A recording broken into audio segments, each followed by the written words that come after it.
All right, everybody, welcome back to Candy Bar Creep Show. I'm your host, Brandon Tobatto, and if you're joining us for the very first time, welcome.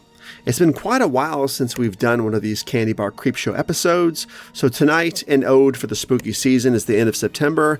I thought we'd do something very special. Now, I know a lot of people do these lists, these 31 movies for October you should watch kind of stuff. So, in order to do my own spin on it, I thought we would do 31 Silver Screams for spooky season that aren't Halloween, that aren't trick-or-treat, that aren't hocus pocus, etc. Now, some of you might still say some of my picks are a little bit too obvious, too on the nose, or too completely typical of these kind of lists. I don't think so, but some of you might beg to differ. I think I've compiled a pretty good list of stuff that you may not have thought about watching during spooky season, but I think you should, and I'll list all the reasons why as we go on. We're going to do top to bottom from 31 all the way down to 1. Now, these aren't necessarily in order from like the least Halloween-y movies to the most Halloween-y movies, but they're sort of just organized in the most coherent way I could find possible. Not quality, but in a very palpable Silver Screams for spooky season kind of way.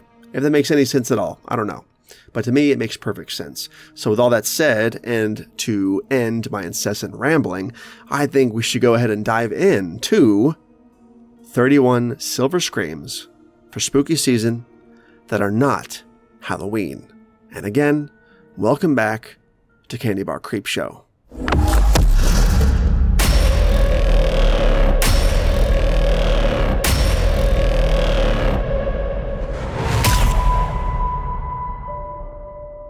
So the first movie on this list is a horror comedy from the early 90s. As far as I'm concerned, it's a classic, it's a masterpiece, it's hysterical, it's spooky, it's got a great love story, it's got great comedic timing, great acting, great characters, great setting. Everything about this movie just hits. I've loved it since I was a kid. I talk about it all the time on the channel, and I think it perfectly fits on this list at number 31. Not saying it's the least spooky or the least Halloween-y movie, it just seemed perfect to go at 31 since it's sort of the most non-horror of the list, but it's still horror adjacent. And of course, I'm talking about the 1993 Mike Myers Vessel, the Mike Myers masterpiece, So I Married an Axe Murderer. Let's dive in. At first glance, So I Married an Axe Murderer doesn't look like a natural choice for spooky season. It's not set on Halloween night, it's not dripping with ghosts, goblins, or jack-o'-lanterns, and it leans just as much on romance and comedy as it does on suspense. But that's exactly what makes it such a clever addition to a spooky season marathon. It blends genres in a way that feels playful, eerie, and just off-kilter enough to satisfy those looking for something a little different. The story follows Charlie McKenzie, a beat poet in San Francisco, whose fear of commitment leads him to invent reasons to dump his girlfriends, until he meets Harriet, a charming butcher with a mysterious past. Their whirlwind romance is complicated by Charlie's growing suspicion that she may be the elusive Mrs. X, a bride who acts as her husbands on their honeymoons. The setup alone plays like a campfire story wrapped in a rom-com package. One minute you're watching awkward first dates and family dinners with Mike Myers pulling double duty as both Charlie and his eccentric Scottish father Stuart. The next, you're wondering if Harriet might chop her new husband to pieces with a butcher's blade. That constant tension, laughing while also asking what if, is what makes this such a fun, spooky season pick. Unlike traditional horror films, it doesn't rely on jump scares or gore. Instead, it toys with paranoia, suspicion, and the thin line between romance and danger. Is Harriet a femme fatale with a deadly secret, or is Charlie's imagination and fear of commitment getting the better of him? That playful uncertainty is the kind of creepy cute vibe that fits right in with autumn nights, when even ordinary situations feel like they could turn sinister. It also helps that the film has gained cult status since its rocky release in 1993. What started as a box office disappointment has since become a beloved offbeat gem, a movie you recommend to friends with a knowing grin, saying, "Trust me, it's perfect for this time of year." Watching it now feels a little like uncovering a hidden treasure from the video rental era, one that blends 90s charm, a killer soundtrack, and a plot that could only exist in that decade's quirky studio comedies. In a season often dominated by slashers and supernatural stories, So I Married an Axe Murderer offers a refreshing detour. Spooky but not scary, suspenseful but still lighthearted, and funny enough to break up the intensity of your horror marathons. It's the cinematic equivalent of sitting around with friends telling tall tales part silly, part spooky, and just unsettling enough to make you glance twice at your date when they head to the kitchen for a knife. So if your Halloween queue is feeling a little predictable, make room for Charlie, Harriet, and the axe that may or may not be lurking in the closet. Because sometimes the best way to celebrate spooky season isn't with masked killers or haunted houses, but with a cult comedy that reminds us love is scary, and commitment might be the biggest horror story of all. So at number 30, next on the list, we have a really spooky horror comedy film from the 80s, one that's not really talked about a lot. It's a vampire movie, one with a lot of heart, a lot of comedy, a lot of great characters, a lot of great acting chops on display, if you will. And I'm not talking about Once Bitten. I'm talking about the much revered but not talked about and very underrated My Best Friend's a Vampire. Let's dive in. On the surface, My Best Friend is a Vampire looks more like a quirky teen comedy than a traditional October fright flick. There are no haunted houses, jack-o'-lanterns, or Halloween costumes to be found. But underneath its playful exterior, this cult favorite captures exactly what makes spooky season so much fun. A mix of the eerie, the ridiculous, and the unexpectedly heartfelt. The story follows Jeremy Capello, a Houston teenager whose first encounter with romance takes a shocking left turn when he's bitten and turned into a vampire. Instead of leaning into horror tropes, the movie plays his transformation as a metaphor for growing up, dealing with identity, and trying to fit in. His parents mistake his new lifestyle changes as a sign that he's hiding a secret, while Jeremy struggles with high school crushes, garlic aversions, and a blood craving that doesn't quite fit the suburban mold. The result is a clever blend of coming-of-age comedy and supernatural hijinks. What makes it such a perfect watch for spooky season is the tone. It's light enough to give you a break from heavy slashers and haunted house fare, but still firmly rooted in the vampire mythos. The film pokes fun at classic monster movie traditions while celebrating them at the same time. You still get vampire hunters, ominous night scenes, and the thrill of supernatural powers, just balanced with satire, teenage awkwardness, and a surprisingly warm message about acceptance. The movie also works as a nostalgic throwback. It's filled with a kind of retro charm that feels especially comforting in autumn, when cozy movie marathons are all about mixing scares with a sense of fun. Fans of offbeat comedies, like Once Bitten or Fright Night, will find My Best Friend is a Vampire to be an ideal companion piece, one that doesn't take itself too seriously, but still delivers on atmosphere. So while it may not scream Halloween outright, it's proof that not every October movie needs pumpkins and witches to belong in your seasonal lineup. Sometimes, a quirky vampire teen comedy is exactly the right flavor of spooky to keep things fun. Alright, so we're at number 29 now.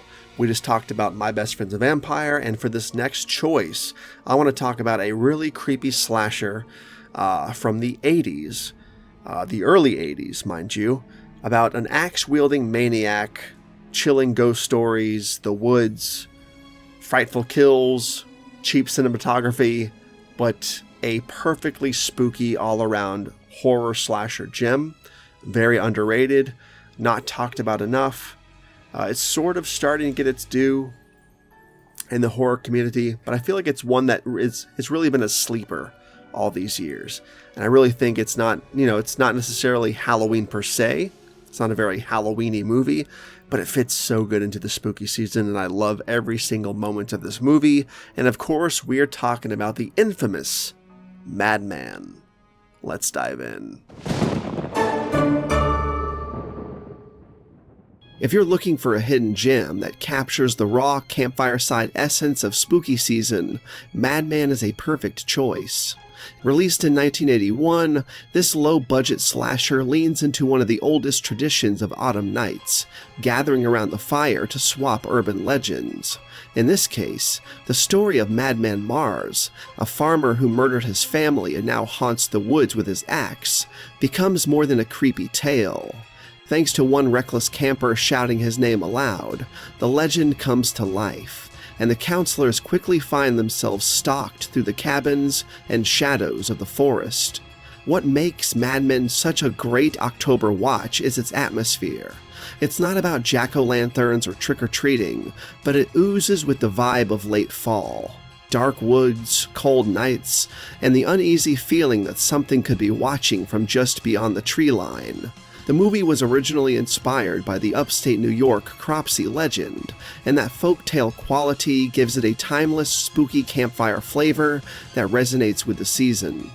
Though critics dismissed it on release, Madman found a second life at drive-ins, and later achieved cult classic status among slasher fans.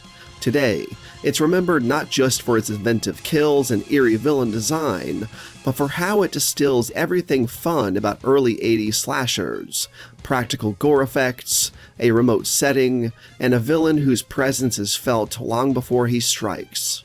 Watching it feels like flipping through a dusty VHS rental on a chilly October night, the kind of movie that isn't polished but lingers with you because of its mood.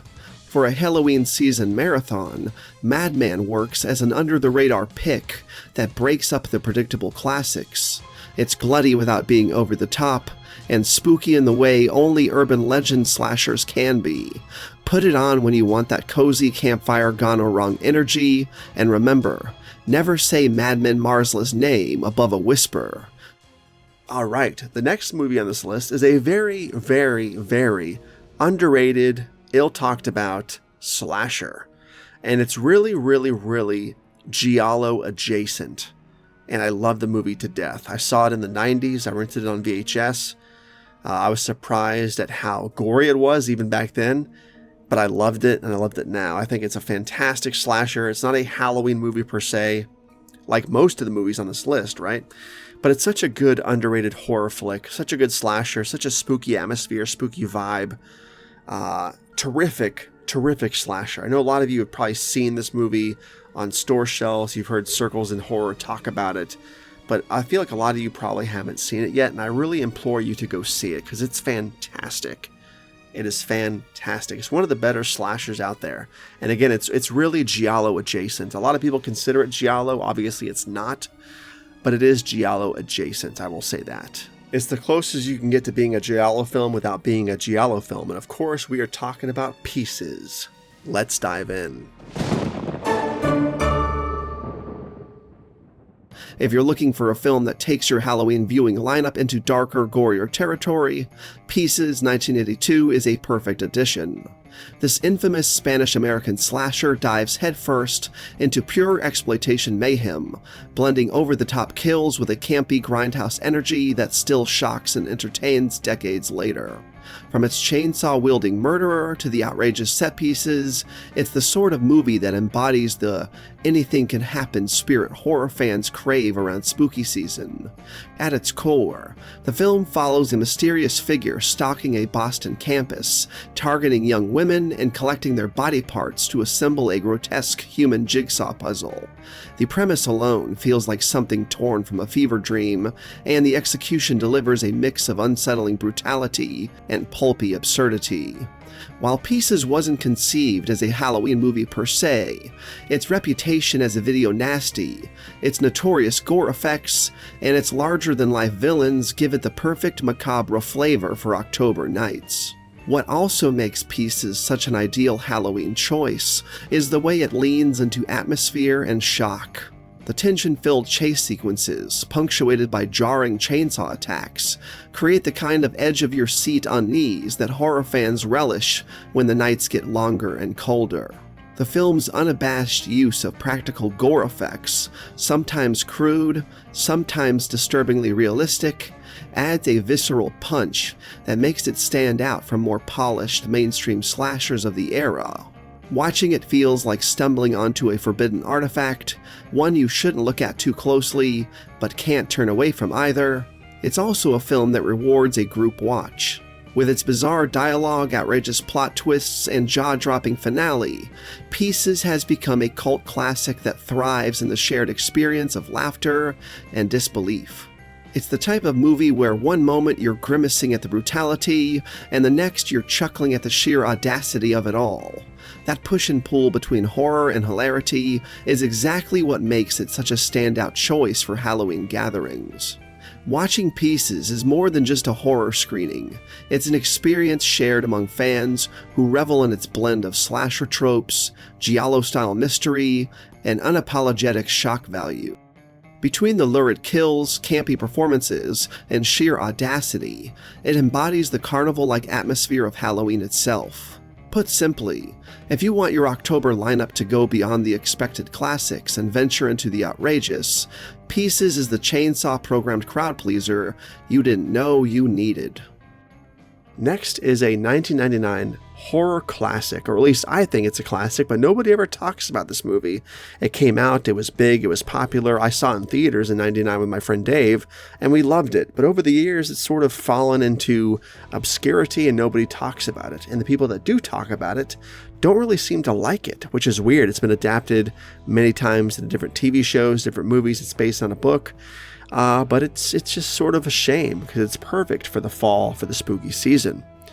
And of course, I'm talking about the 1999 classic, The Haunting. Let's dive in. Few films deliver the lavish, gothic spectacle of The Haunting, making it a natural fit for a Halloween movie night. Director Jan de Bont transforms Shirley Jackson's chilling source material into a sprawling Baroque vision of Hill House, where sweeping staircases, ornate corridors, and cavernous chambers become characters in their own right. With an ensemble cast led by Lily Taylor, Liam Neeson, Catherine Zeta-Jones, and Owen Wilson, the film leans into a heightened sense of theatricality that pairs beautifully with the Halloween season's appetite for the eerie and the grand. The sheer atmosphere of gilded architecture, haunted by restless spirits, wraps up a viewer in a sense of opulent dread that makes it both visually striking and seasonally perfect. While not as relentlessly terrifying as Netflix's The Haunting of Hill House series, this film holds its own as an accessible ghost story, one that balances supernatural spectacle with emotional undercurrents. The story of Eleanor Nell Vance finding purpose and connection amidst the horrors of Hill House gives the film a surprising layer of heart, even as Hugh Crane's malevolent presence looms large. This makes it a particularly good Halloween choice for audiences who want haunted house chills without venturing into the darkest corners of modern horror. It's unsettling enough to raise goosebumps, but not so intense that it alienates a mixed group of viewers. The movie also carries a fascinating pedigree. Born out of an aborted collaboration between Steven Spielberg and Stephen King, and eventually sculpted into a big-budget DreamWorks production, The Haunting reflects a rare moment when Hollywood invested heavily in gothic horror spectacle. Its elaborate sets, practical design work, and then cutting-edge special effects give it a distinctly late 90s identity. One part old-school ghost story, one part blockbuster excess. This unusual blend of influences has helped it earn a cult following, with audiences who revisit it not for subtle scares, but for its immersive, almost theme park-like vision of a cursed mansion. As a Halloween watch, The Haunting provides atmosphere, camp, and classic haunted house lore in one glossy package. It may not be the most critically beloved adaptation of Shirley Jackson's novel, but its grandiose style and approachable spookiness make it a seasonal gem. If you want a movie that feels like stepping into a haunted attraction, where every wall breathes with history, every corridor whispers with secrets, and every shadow seems to stir, then this is the kind of cinematic ghost story to curl up with as the October nights creep in. The next movie on the list is a very creepy slasher movie. It's not underrated, people talk about it all the time, but I feel like for spooky season, most people just don't think about it. And I think that needs to change. It's got a very good Halloween-y spooky vibe. I think it's perfect for the spooky season, and I really suggest you check it out during October this year. Give it a watch, and let me know if you think it vibes perfectly with the season as I do. And of course, we're talking about the legendary The Town That Dreaded Sundown. The Town That Dreaded Sundown may not be packed with pumpkins, costumes, or Halloween decorations, but it's one of those rare films that embodies the spirit of the season through pure atmosphere and the kind of fear that lingers after the screen goes dark. Released in 1976 and loosely based on the real Texarkana Phantom Killer murders of 1946, it brings to life the unsettling truth that the most frightening monsters are not supernatural at all, but human beings who remain unmasked and unaccounted for. The hooded figure at the center of the film, with a simple sack mask and merciless unpredictability, is chilling in a way that rivals the most famous slasher villains who came later. Watching it in October feels perfectly suited to the season, because Halloween has always been about exploring our fears, and this film presents terror without the safety net of fantasy. What makes it so effective for Halloween viewing is the way it captures paranoia. In the story, the town of Texarkana becomes consumed with panic as the Phantom stalks the night, and the fear feels contagious. Homes are barricaded, guns are purchased, and trust evaporates. That sense of a community under siege is at the heart of what makes horror resonate around Halloween. It's not just about one victim or one villain, but about how fear spreads through ordinary lives. Even without witches or ghosts, this film creates the kind of creeping dread that makes the holiday special for horror fans. It makes you double-check the locks, glance toward the dark window, and imagine footsteps outside when you're alone. It feels both like a story being told around a campfire and a newsreel recounting something you wish weren't true. That uneasy mix of fact and legend is exactly what makes it timeless Halloween material. And even more fitting, the film has become a Halloween tradition in Texarkana itself, screened each October at Spring Lake Park, near where the real-life murders took place. Families, horror fans, and curious newcomers gather in the cool autumn air to watch the story unfold in the very place where the terror began. That tradition cements the movie as part of the seasonal landscape, even for those who might never have considered it before. What also makes The Town That Dreaded Sundown a fascinating choice is how it blurs the line between true crime and horror cinema. The Phantom Killer was never caught, and the movie leans heavily into that sense of unresolved dread. Unlike many horror films where the villain is eventually defeated or unmasked, here the fear lingers because the story doesn't end neatly. It ends with uncertainty, the possibility that the Phantom might still be out there. That kind of ambiguity pairs perfectly with Halloween's theme of the unknown, when the veil between comfort and terror feels thinnest. There's also something distinctly eerie about how ordinary everything looks in the film. The settings aren't gothic castles or haunted mansions, they're lovers' lanes, quiet homes, and small-town streets. These are places viewers recognize, places that feel safe until they suddenly aren't. That's a quality that makes it hit harder than many Halloween standbys, because it suggests danger isn't confined to fictional haunted houses or faraway worlds. It's right here, in the everyday. Watching The Town That Dreaded Sundown in October is like leaning into the darker side of Halloween. It's not playful, it's not supernatural, but it taps into something deeper. The fear of being hunted, the reality of violence that cannot be explained, and the legend of a killer who is never caught. For anyone looking to go beyond the usual haunted houses and masked slashers, this film offers a chilling reminder that sometimes the scariest stories are the ones rooted in truth.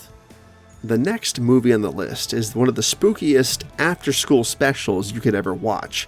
It is a made-for-TV movie.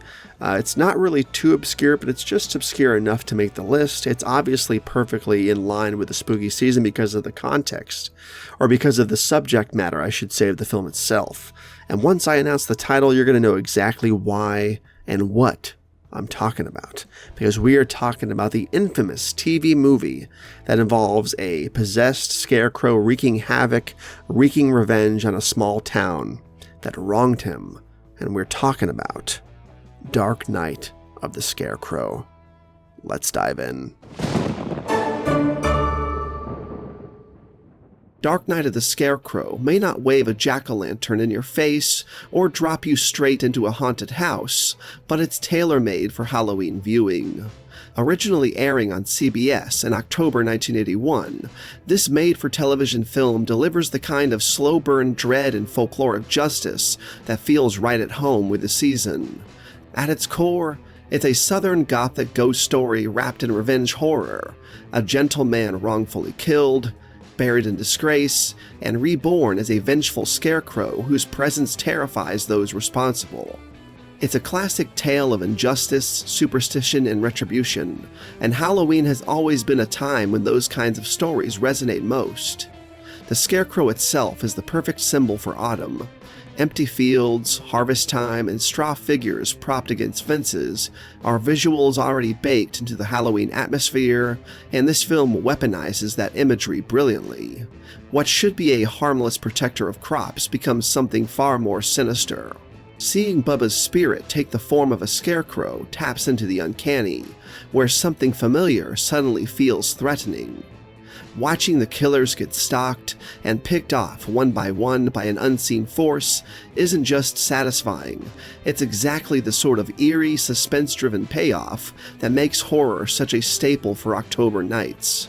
The film's rural setting adds another layer of Halloween appeal. Dusty fields, lonely barns, back roads, and small-town gossip create an atmosphere that's both cozy and unsettling, like a ghost story whispered on a porch in the fall. Its pacing is deliberate, letting tension simmer until the final act boils over with supernatural vengeance. And while there's no pumpkin carving montage, the climax unfolding in a pumpkin patch seals the deal. It's a chilling reminder that horror doesn't need witches or goblins to feel seasonal. Ultimately, Dark Night of the Scarecrow earns its place as a Halloween season favorite because it blends the familiar trappings of fall with timeless fears of injustice, isolation, and the supernatural turning of the tables. It's a story where wrongs don't go unpunished, where the harvest reaps more than corn, and where the shadows of the season feel just a little bit deeper. Watching it in October isn't just a trip back to an underrated gem of horror. It's like stepping into the spirit of Halloween itself. The next movie on the list is a very, very good, very violent, very gory, very crazy good slasher movie that involves possessed scarecrows. Not Dark Night of the Scarecrow, we just covered that, but another scarecrow movie. Released straight to video in 1988. And is one of the most least talked about, I should say, horror movies out there, and definitely one that falls in line with the spooky season perfectly, I might add.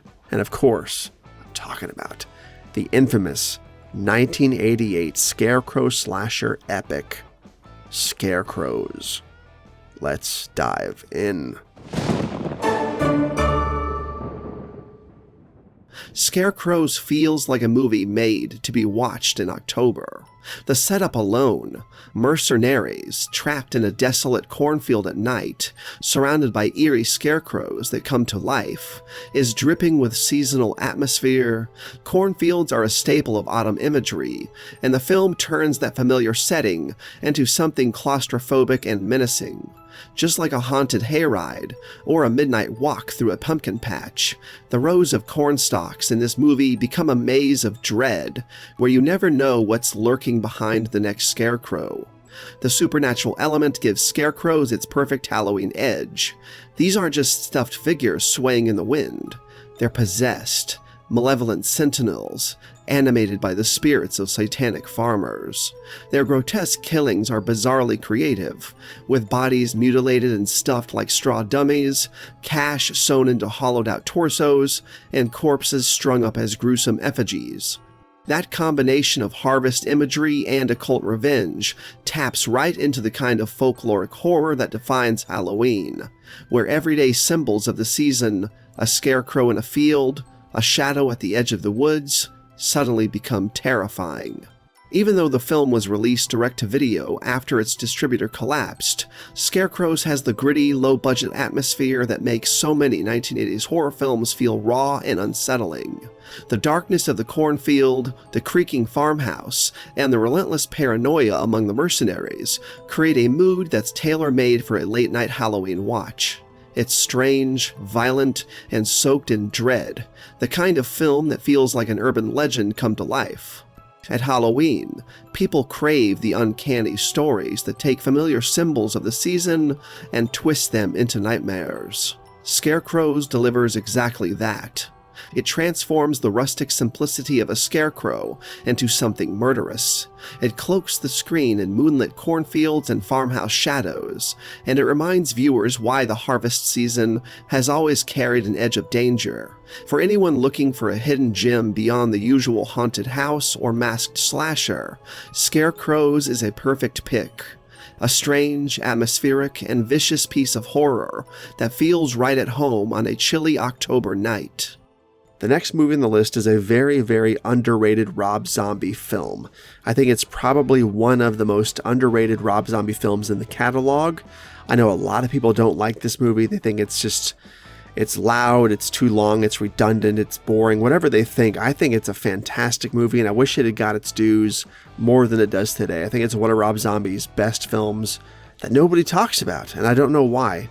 It's actually related to Halloween. It's set on Halloween. It revolves around the holiday of Halloween.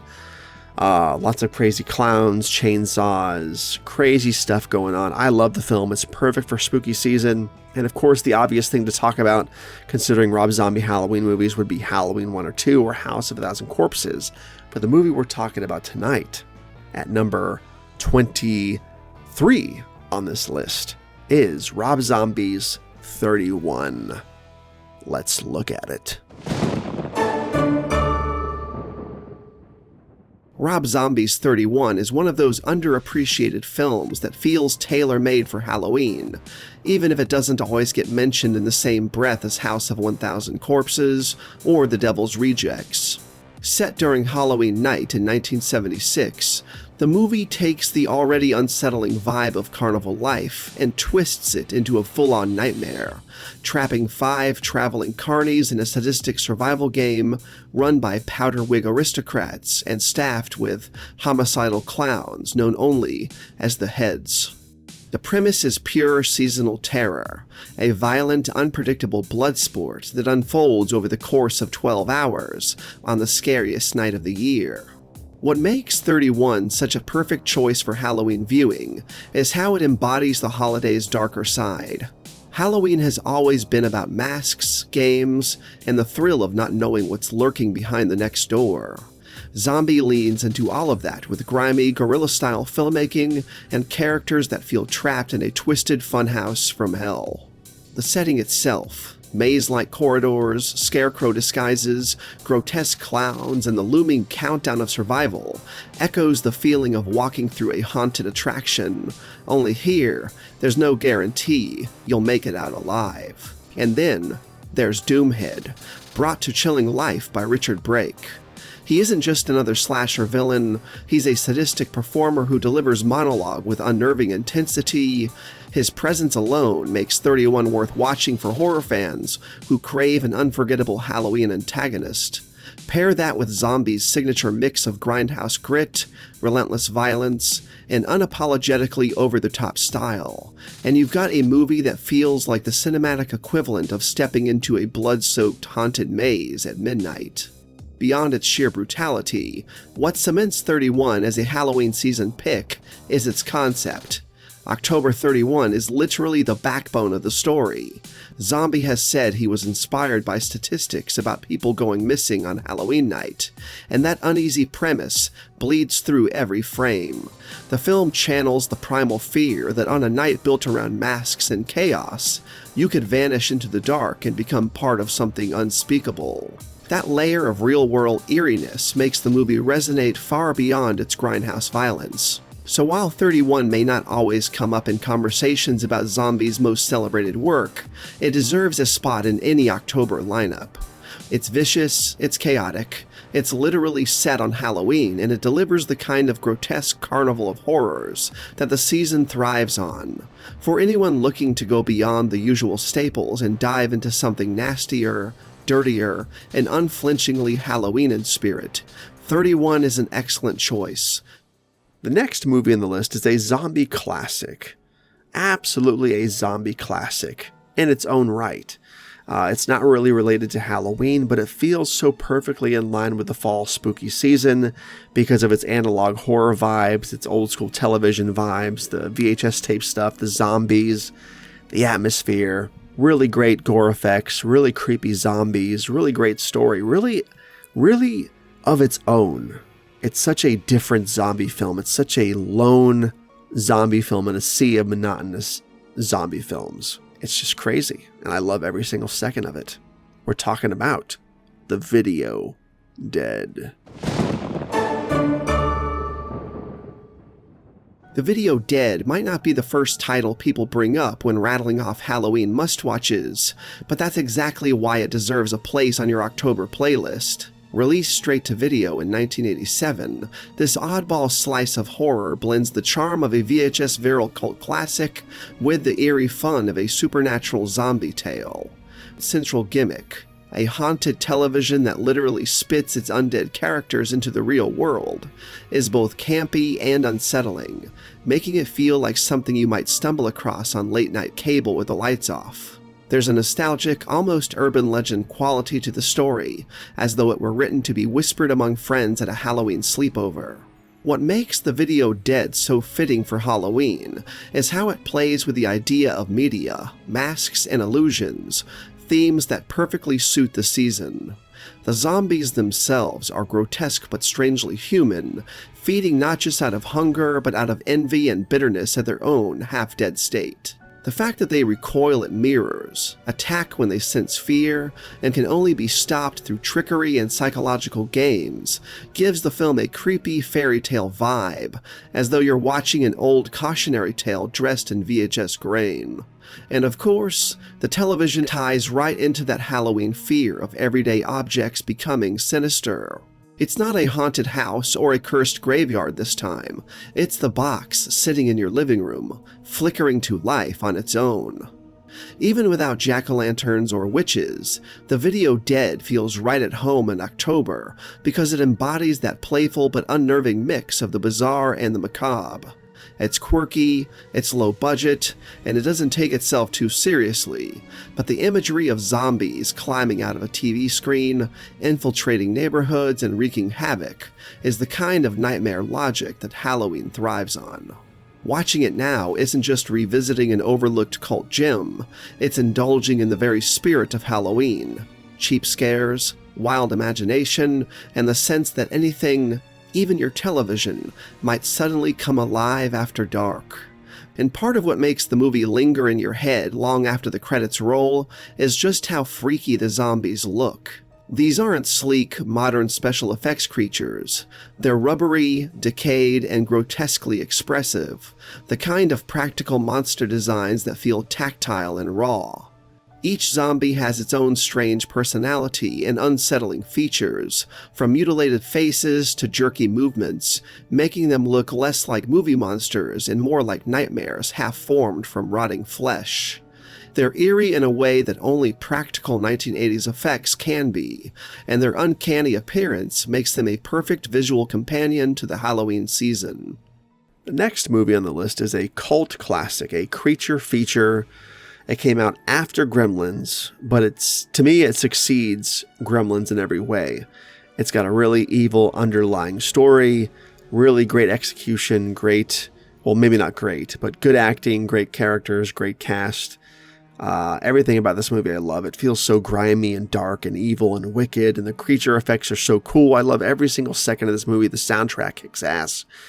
I love it. I love part 2, I love part 3, but the first movie is what we're going to focus on tonight. At number 21, we're talking about the creature feature masterpiece.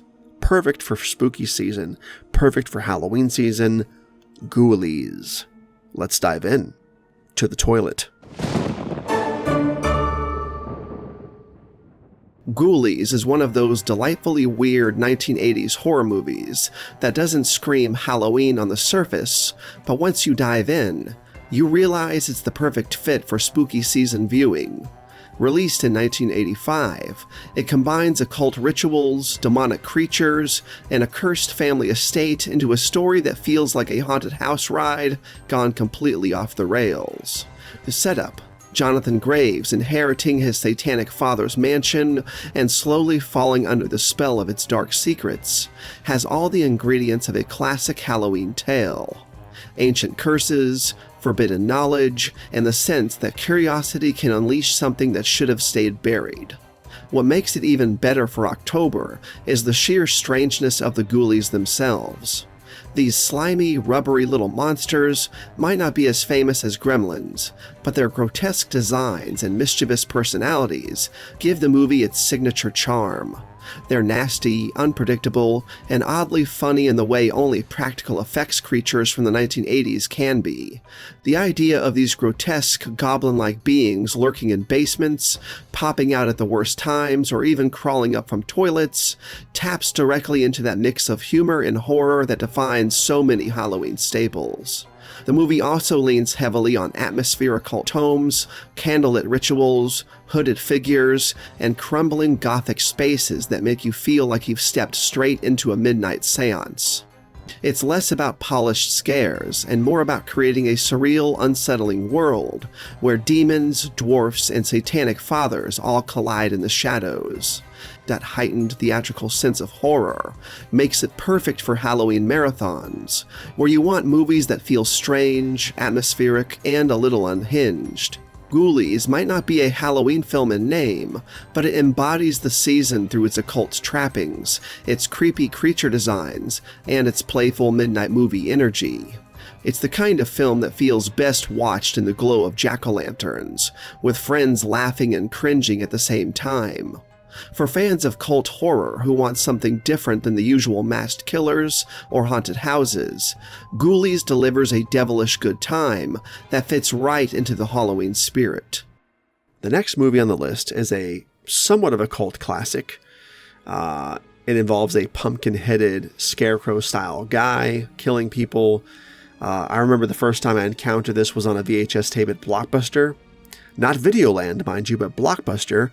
And I was sold right there. It was so cheesy and so hokey, and the movie itself was also so cheesy and so hokey, but so beloved, or so lovable of a horror film in every way. It's so cheesy and low budget that it just charms you.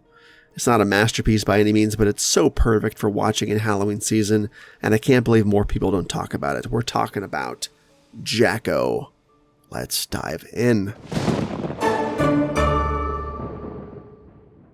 If you're looking for a movie that embodies the Halloween season in both spirit and atmosphere, Jacko is an underrated gem to pull out on a chilly October night.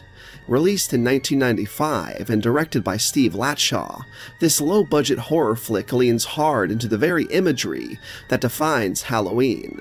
Pumpkins, scarecrows, and supernatural revenge woven into a small-town legend. It's the kind of film that thrives on atmosphere rather than polish, and that scrappy energy makes it a fun, seasonal watch.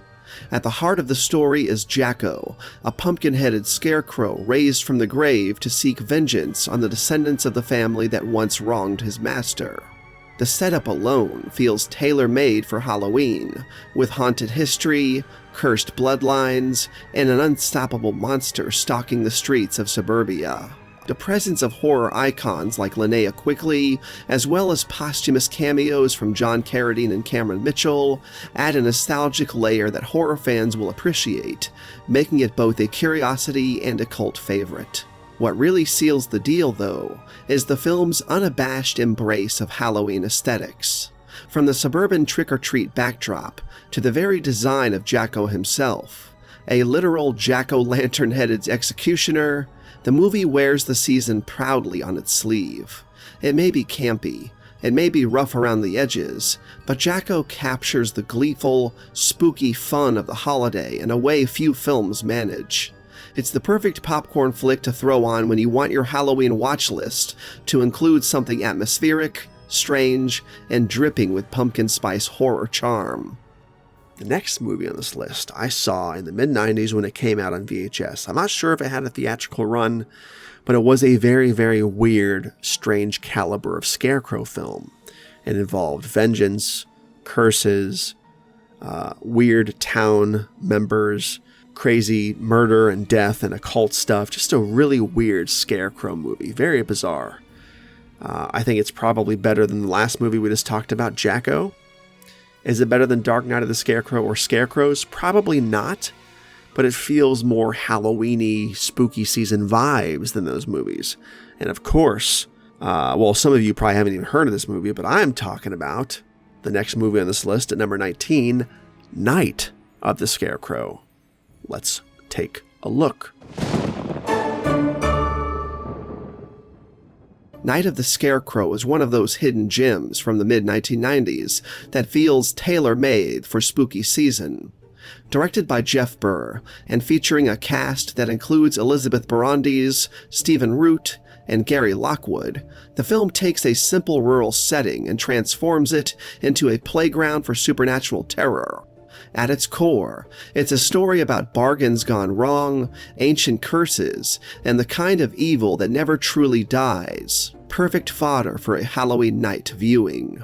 While it's not overtly a Halloween-themed film, its imagery and atmosphere line up perfectly with the season. A cursed scarecrow resurrected by a broken seal, a small town's dark secret, and the eerie backdrop of cornfields all carry the same haunting rural Americana that's become so associated with October. There's something undeniably chilling about the scarecrow as a figure of vengeance. It embodies the spirit of horror, which makes it a natural fit for autumn viewing. What makes Night of the Scarecrow stand out is how it blends supernatural mythology with slasher-style thrills. The resurrected warlock inhabiting the Scarecrow doesn't just stalk and kill. He brings with him a sense of history, corruption. That combination of folklore and modern terror adds layers of atmosphere, giving the film both an edge of mystery and the kind of dread that lingers after the credits roll. Put simply, this movie gives you the false setting, the scarecrow iconography, and a creepy legend come to life. All the right ingredients for a night when the leaves are turning, the air is crisp, and you're ready for something sinister to match the season. This movie, the next movie on the list at number 18, is a really screwed up movie. It really creeped me out as a kid. Matter of fact, the only other movie that I could think of that really gave me the creeps like this one does when I was a kid in that way is movies like Amityville Horror, The Exorcist, and especially that movie The Changeling. This had a similar frightening, unnerving quality to it. I can't really explain it beyond that, but it is a ghost story style movie. And coincidentally, it's called Ghost Story, with some really trippy ghost effects to boot. Let's take a look.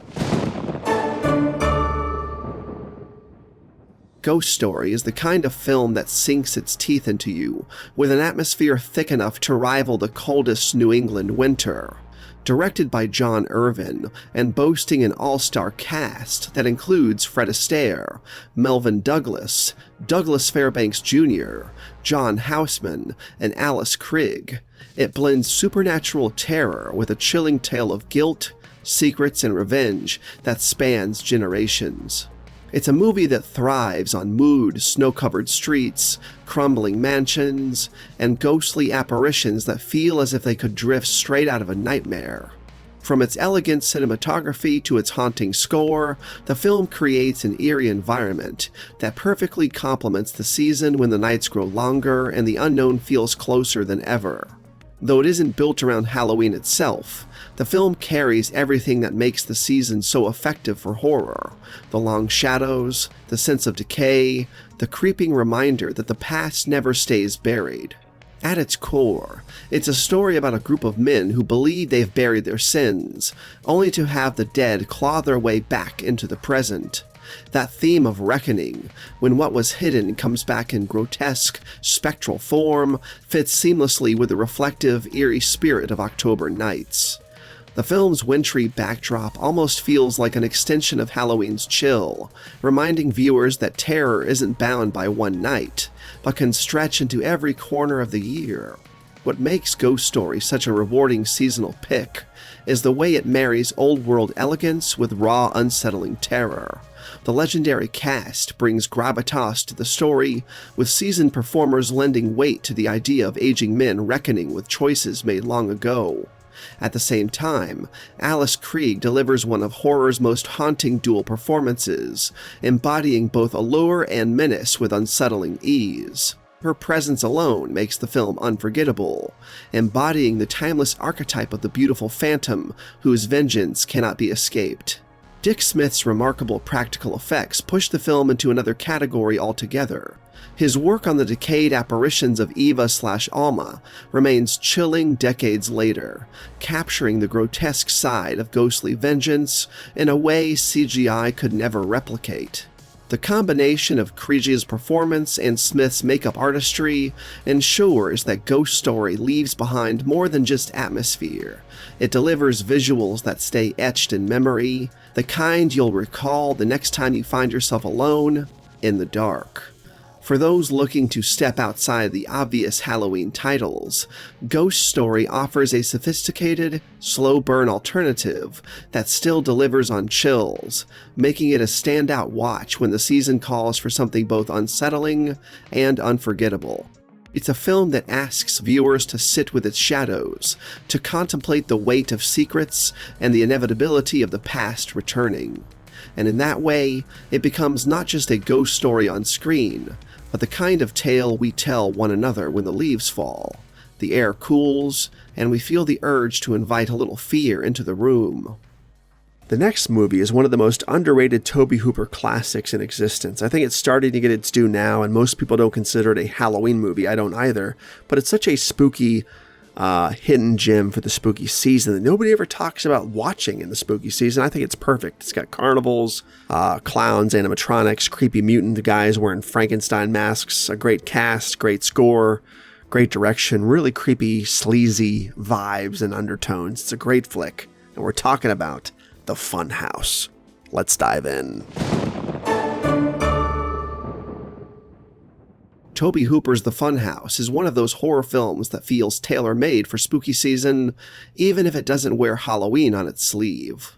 Set against the neon glow and eerie shadows of a traveling carnival, it takes full advantage of an environment already steeped in both wonder and menace. The film drops 4 unsuspecting teenagers into a nightmarish labyrinth of animatronics, freak shows, and claustrophobic corridors where the line between playful illusion and real terror collapses. It's a premise that perfectly captures the uneasy thrill of venturing into the unknown, an experience that resonates especially well in October, when the ordinary becomes a little more mysterious. Nestled within its carnival setting is the perfect seasonal undertone. Fun houses and sideshows might be entertainment during the day, but at night they transform into dreamlike spaces where anything could be lurking in the shadows. The movie may not be explicitly tied to Halloween, but its backdrop, a grotesque playground of masks, monsters, and hidden horrors, echoes the holiday's fascination with disguises and the darker side of spectacle. Like a haunted house attraction gone horribly wrong, the Funhouse thrives on the same mix of anticipation and dread that defines Halloween night itself. Hooper, coming off the genre-defining The Texas Chainsaw Massacre, elevates the material by leaning into atmosphere as much as gore. The carnival isn't just a backdrop, it's a character of its own, filled with flickering lights, distorted laughter, and a sense of decay beneath the painted smiles. That uneasy tension makes the film more than just a slasher. It becomes a meditation on how places of amusement can conceal deep unease. The result is a movie that gets under your skin in ways that last well after the credits roll. Adding to its lasting impact are unforgettable performances and grotesque imagery. Kevin Conway's multiple roles as Barkers set the stage with sinister charm, while Wayne Dobust's portrayal of Gunther, the masked and eventually unmasked killer, creates one of horror's most tragic and unsettling monsters. His deformities, heightened by Rick Baker and Craig Reardon's special effects work, gives the film a sense of disturbing realism that keeps the audience on edge. Beneath the carnival lights and garish colors, there's a human story of repression, exploitation, and twisted family ties, a recurring theme in Hooper's work that grounds the horror in something deeper than jump scares. For anyone looking to expand their Halloween watch list beyond the obvious choices, the Funhouse offers the perfect blend of style, suspense, and seasonal unease. It's a film that reminds us why carnivals and funhouses remain such powerful symbols of fear. They're places where we expect illusion, but where reality can suddenly turn nightmarish. That tension, coupled with Hooper's unflinching eye for the grotesque, makes this a fantastic October pick, equal parts carnival ride and cautionary tale, and one that embodies the thrill of fear at the very heart of the season. The next movie is one of the best haunted house movies I've ever seen. I saw it when I was a young kid. I actually rented the VHS tape, I checked out the VHS tape from the library of all places when I first saw this because the cover looked really cool. And I ended up loving the film. I owned it on Blu-ray finally. It's really good. I think it's a really solid, old-school haunted house movie. Really creepy vibes. Perfect for the fall season. Perfect for Halloween season. I recommend watching it with the lights out, candles lit, snacks and stuff. It's a really spooky, eerie movie in a really fun way. And we're talking about the classic, the legit classic this time, mind you, The Legend of Hell House. Let's take a look. The Legend of Hell House is the kind of film that makes a perfect companion for Halloween viewing, because it embodies everything audiences crave during spooky season: atmosphere, suspense, and an unsettling sense of dread that lingers long after the credits roll. With its gothic architecture, eerie score, and a story steeped in supernatural menace, it immerses you in the kind of chilling experience that feels tailor-made for late October nights.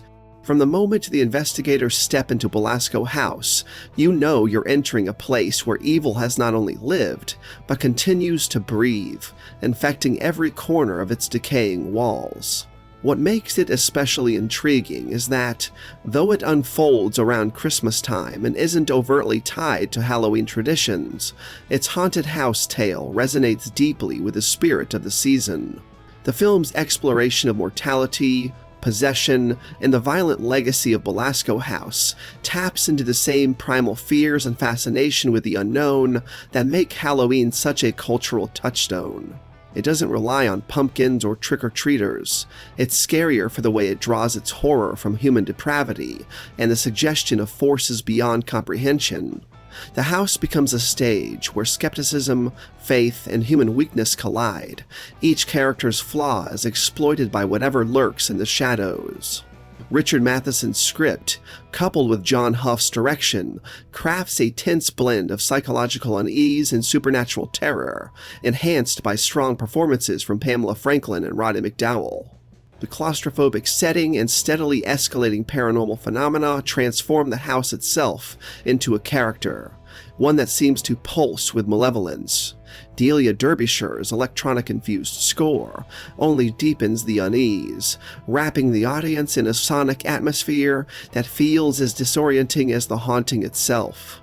These elements come together to create an experience that feels not only chilling but intelligent, a film that doesn't just frighten, it lingers in your thoughts like a ghost that refuses to leave.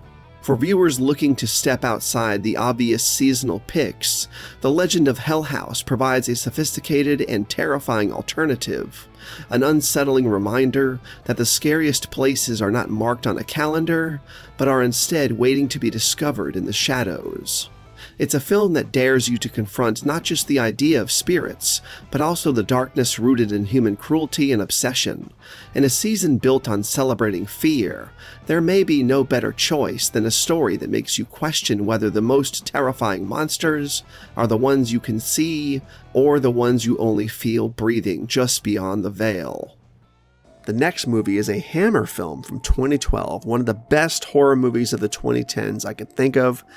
Genuinely frightening, genuinely chilling, genuinely unnerving, a really freaky, underrated, hidden gem of a horror film, and perfect for spooky season. I can't believe most people don't even know about this movie, let alone talk about it. It is a classic masterpiece with genuinely frightening moments.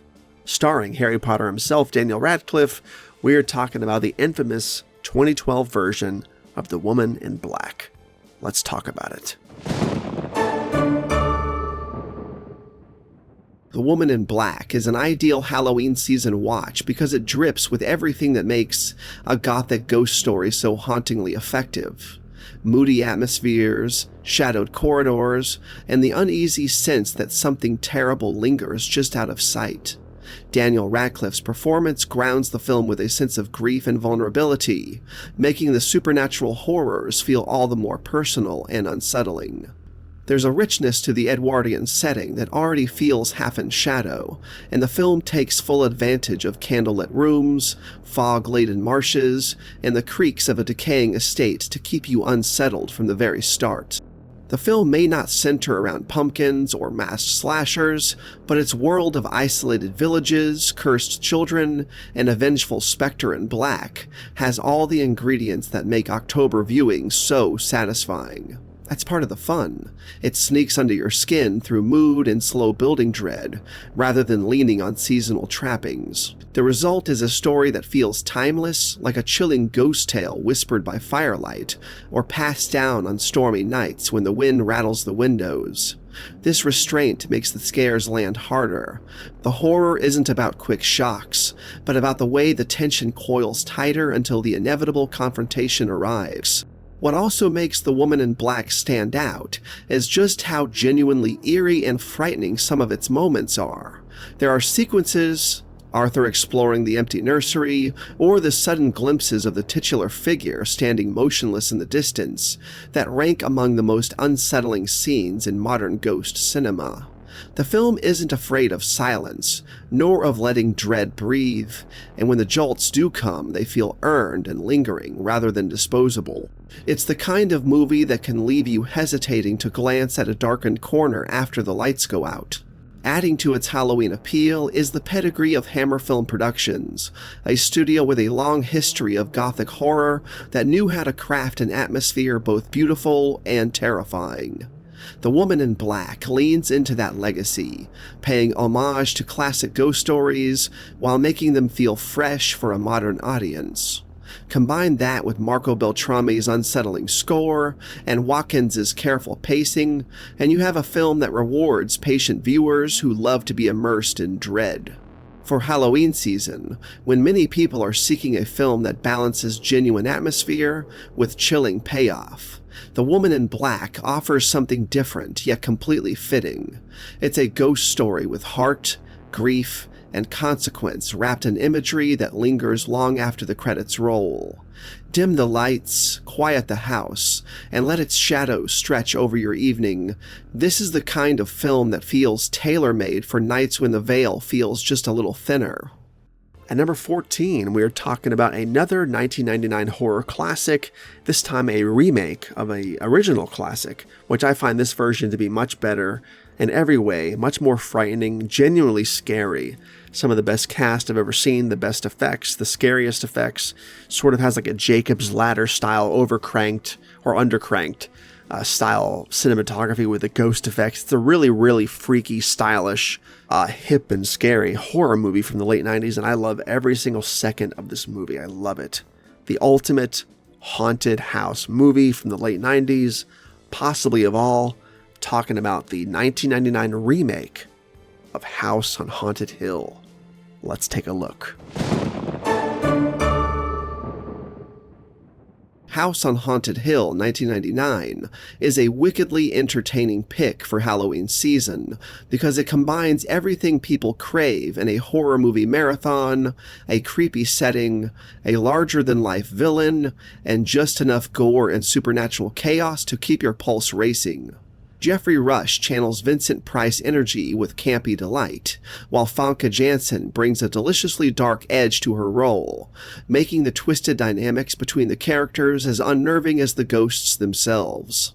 The derelict asylum setting oozes dread, turning every corridor and shadow into an opportunity for scares, and the film leans into its gothic meets modern horror aesthetic with style.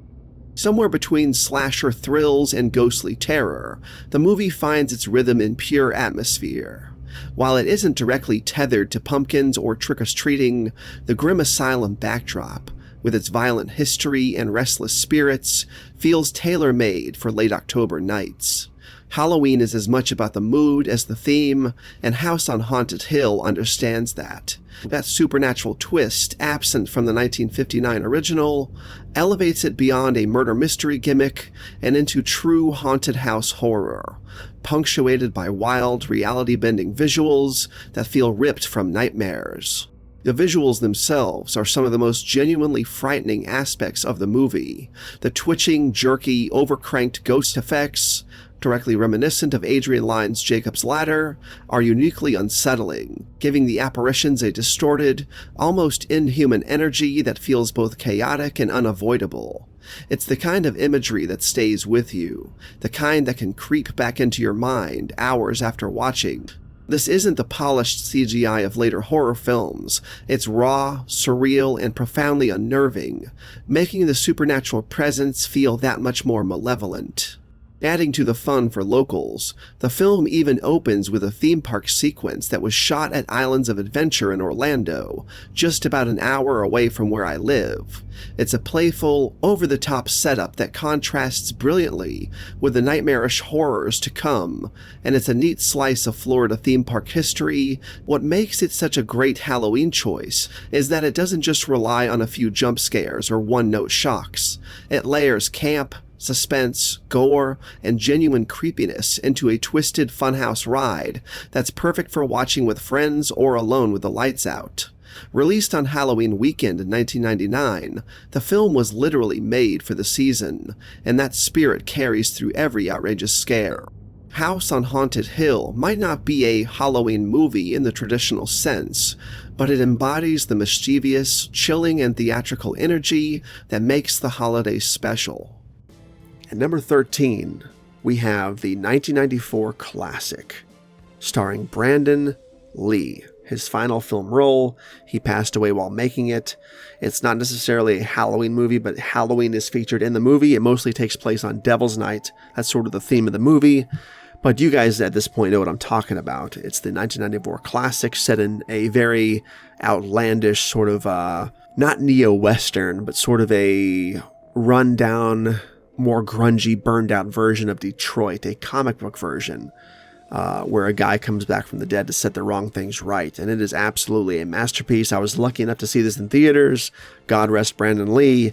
And of course, we're talking about 1994's The Crow and why it's perfect for spooky season. Let's dive in. The Crow, 1994, is more than just a revenge story. It's a dark fairy tale set against a backdrop that feels as though it was made for Halloween. The rain-soaked streets of Detroit, the perpetual night, and the gothic production design create an atmosphere steeped in decay and menace. Brandon Lee's final, unforgettable performance as Eric Draven lends the film a tragic soul, grounding its supernatural elements with real heartbreak and humanity. Watching him rise from the grave, painted like a deathly harlequin, is a sight as chilling as it is poetic.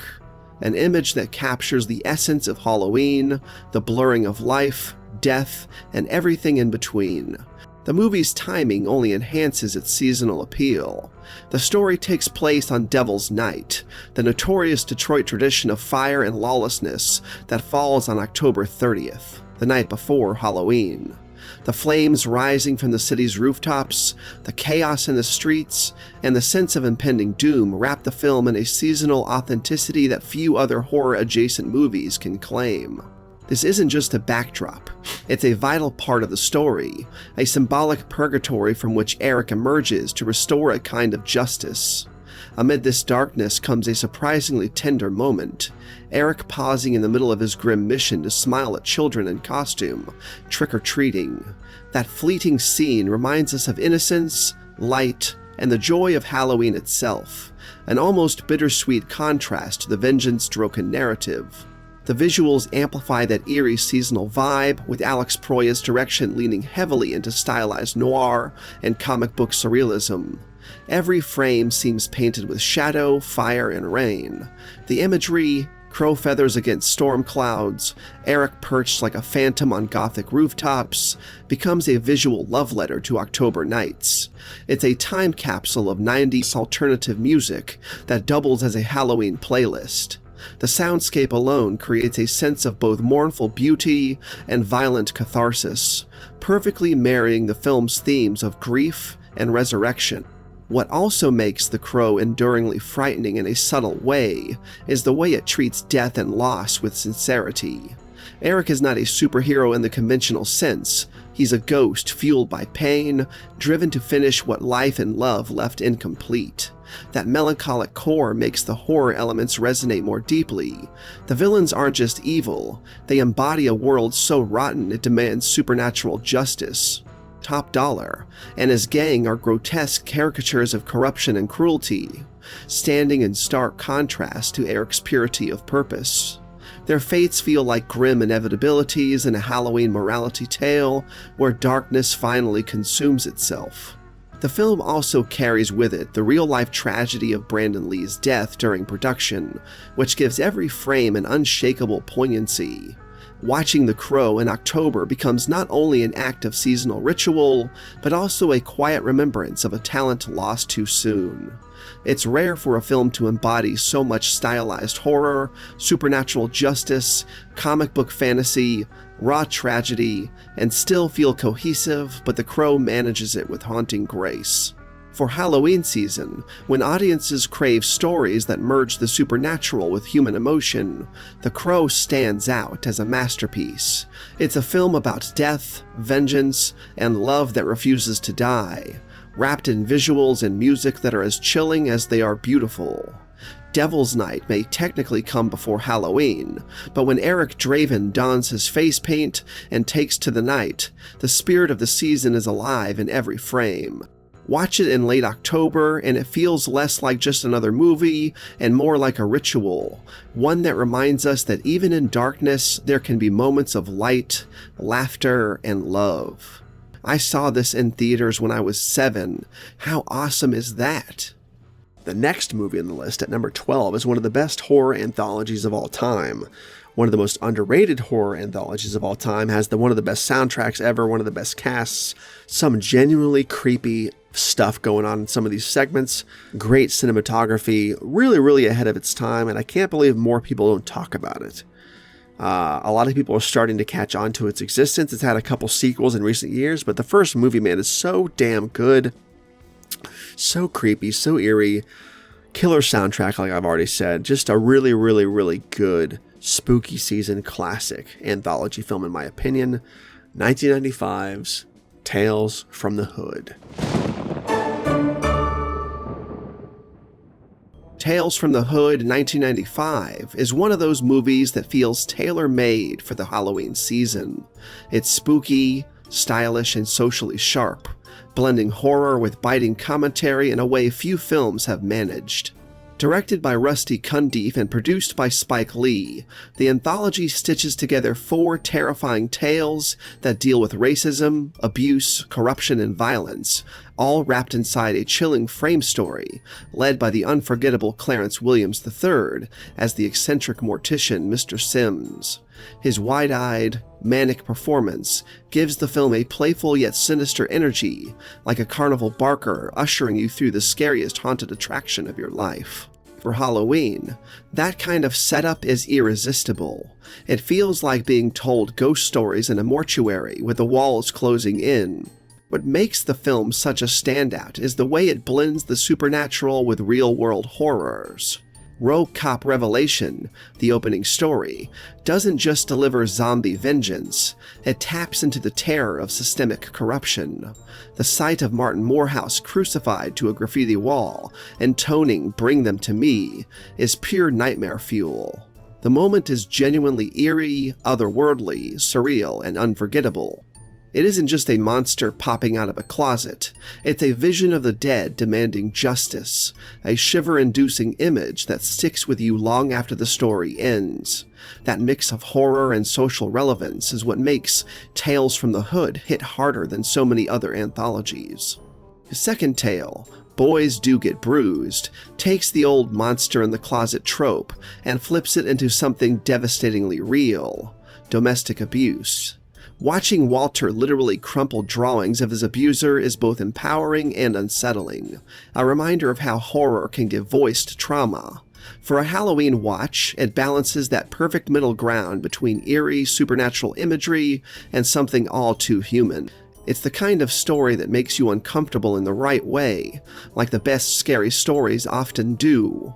And then there's KK Comeuppance, one of the creepiest doll-centered horror stories ever put on screen. The sight of the small, slave-souled dolls jerking to life and swarming their racist victim is the stuff Halloween nightmares are made of. The dolls themselves are terrifying, stiff, glass-eyed, and relentless, the kind of thing that makes you want to lock your toy chest before going to bed. If you like your Halloween movies with practical effects that crawl under your skin, this is one of the most memorable segments you'll ever see. The final story, Hardcore Convert, ramps up the intensity, putting its protagonist through a psychological gauntlet of imagery that includes real footage of lynchings and gang violence. It's brutal, unflinching, and hard to watch, but that's what makes it powerful. Horror has always thrived on forcing audiences to confront uncomfortable truths, and this segment pulls no punches.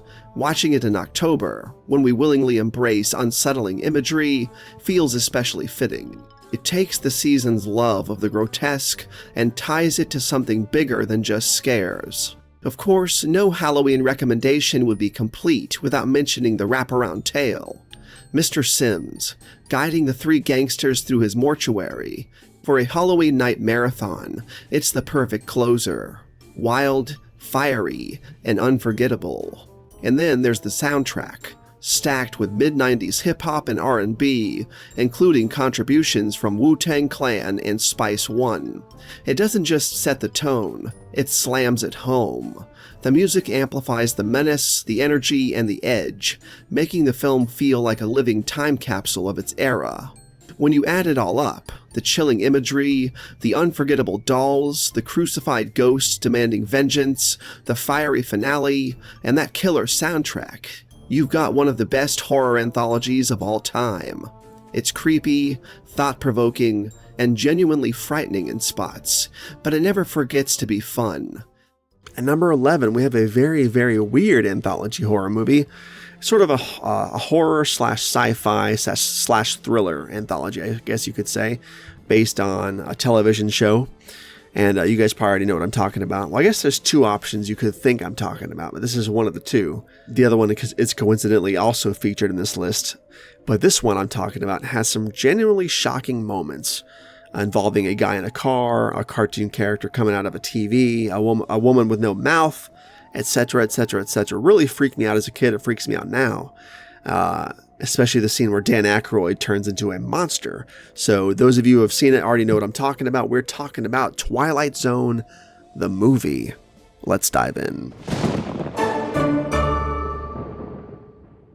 Twilight Zone, the movie, is a fantastic addition to any Halloween season lineup because it captures the eerie, unsettling spirit of Rod Serling's original series while ramping it up with cinematic flair. Produced by Steven Spielberg and John Landis, the anthology features 4 distinct segments, You get a buffet of horror, sci-fi, and supernatural weirdness all in one sitting, and that unpredictability is exactly what you want when you're watching with the lights down. The film wastes no time setting the mood. The prologue with Dan Aykroyd and Albert Brooks feels playful at first, just two guys riffing about TV episodes on a lonely road. But then comes that infamous moment. Do you want to see something really scary? Aykroyd turns, transforms, and attacks, and even after all these years, that sudden reveal still gives me chills. It's the perfect Halloween appetizer, and it's not the only moment that lingers. Joe Dante's segment delivers one of the most unsettling images in anthology horror, the mouthless woman. The shot is brief, but unforgettable, the kind of nightmare fuel that sticks in the back of your mind whenever you glance at a mirror in the dark. And then there's the manic, cartoonish monster that bursts out of the television in It's a Good Life. The way it spins, shrieks, and thrashes feels frenzied, surreal, and completely offbeat, capturing that dreamlike quality of a nightmare you can't quite control. It's not slick, it's not polished, it's raw and chaotic. That kind of imagery is tailor-made for Halloween, because it taps into the primal unease of seeing something that doesn't fit into the normal rules of reality. Combined with George Miller's white-knuckle nightmare at 20,000 feet, where John Lithgow's panicked performance makes you feel every ounce of claustrophobic terror, the film gives you a sampler of every flavor of fear. Watching Twilight Zone the movie in October means giving yourself over to an anthology that understands the power of the uncanny. Each segment is different, but all of them share that Twilight Zone DNA. Stories that unsettle, disturb, and sometimes even amuse, but always leave you with something that lingers. Whether it's the shock of Aykroyd's monster face in the prologue, the eerie silence of the mouthless woman, or the manic chaos of the cartoon creature, these images are perfect for Halloween. Because they're not just scary, they're weird, and weirdness is the lifeblood of the season. It may not drape itself in pumpkins or witches, but it embodies the unpredictable, shadowy spirit of October. Twilight Zone, the movie, takes you on a ride through moral lessons, uncanny images, and supernatural scares, with each turn stranger than the last. For a Halloween watch, it's a perfect reminder that fear doesn't just come from ghouls and goblins. It comes from the unexpected, the uncanny, and the things you can't quite explain. So at number 10, we have another horror anthology also based on a TV show, as I spoke of last time. This time it's not the Twilight Zone, but it is another horror classic as far as I'm concerned, involving mummies, living gargoyles, a crazed cat, all kinds of crazy stuff going on in this movie, and I love every single second of it. I don't love it as much as the Twilight Zone movie, but I think this one perfectly falls in line with the spooky season in a way that's probably more palpable than it was in the Twilight Zone movie, as far as the spooky season stuff goes. And of course, we're talking about Tales from the Dark Side, the movie. Tales from the Dark Side is a Halloween season hidden gem because it brings together everything that makes anthology horror so perfect for this time of year. Spooky short stories, creepy practical effects, and a wickedly fun wraparound tale. Directed by John Harrison and spun off from the TV series, created in the wake of Creepshow, the film feels like sitting around a campfire with a friend who insists just one more scary story. In this case, it's a young boy buying time from a suburban witch who plans to cook him for dinner. What makes this one so effective is the variety of its scares. The first segment, Lot 249, has all the pulpy thrills of a classic monster story, complete with a reanimated mummy shambling through dark halls on a mission of revenge. Watching a young Steve Buscemi, Christian Slater, and Julianne Moore tangle with ancient curses gives the segment an almost comic book flair, the kind of thing you want to see when the October nights get long and chilly. It's got that mix of fun and menace that makes a Halloween horror night complete. The middle story, The Cat from Hell, might just be the movie's most gleefully unsettling entry. Based on a Stephen King short story, it pits a professional hitman against a black cat that may or may not be the embodiment of cosmic revenge. It's a reminder that Halloween isn't just about ghosts and goblins, it's also about those bizarre, unsettling images that get under your skin and won't let go. And then there's the showstopper, Lover's Vow. James Remar stars as an unlucky artist who crosses paths with a gargoyle in a dark alley and is forced to make a terrible promise. The story unfolds like a twisted fairy tale, mixing romance and horror until its unforgettable finale. The reveal, when Ray Don Chong's transformed back into the monster and her children follow suit, is one of the most tragic, eerie, and perfectly executed anthology endings ever filmed. It captures that Halloween sweet spot where love and horror collide, leaving you chilled even as you admire the poetic cruelty of the tale. The wraparound with Deborah Harry as the suburban witch is the icing on the pumpkin. Every time she checks on the boy chained in her pantry, the stakes rise just a little higher, and when the tables finally turn in the epilogue, it delivers the kind of darkly comic punchline that anthology horror thrives on. The film closes with a grin and a wink. For Halloween viewing, Tales from the Dark Side. The movie hits all the right notes: campy monsters, grisly practical effects, eerie atmosphere, and a mischievous sense of humor that keeps things fun even when they're frightening. It's not just scary, it's entertaining in the best old-school anthology way, making it a perfect pick for an October night when you want variety, chills, and a little bit of wicked fun. At number 9, we have one of the best werewolf movies of all time. I think it's set around the 4th of July, not Halloween, but it's so Halloween adjacent, so spooky, so good, so sinister. Cast is great, cinematography is great, the story's great, atmosphere is fantastic. Perfectly perfect for the fall season. One of the best werewolf movies ever made, with Corey Haim, Gary Busey, classic. Stephen King's Silver Bullet. Let's dive in. Silver Bullet is an essential pick for Halloween season because it captures everything fans love about classic monster movies while infusing it with Stephen King's small-town dread and character-driven storytelling. It's not just a werewolf film, it's a coming-of-age tale, a family drama, and a tense battle against an evil that lurks in plain sight. Starring Corey Haim as Marty, Megan Follows as Jane, and Gary Busey in one of his most memorable roles as Uncle Red.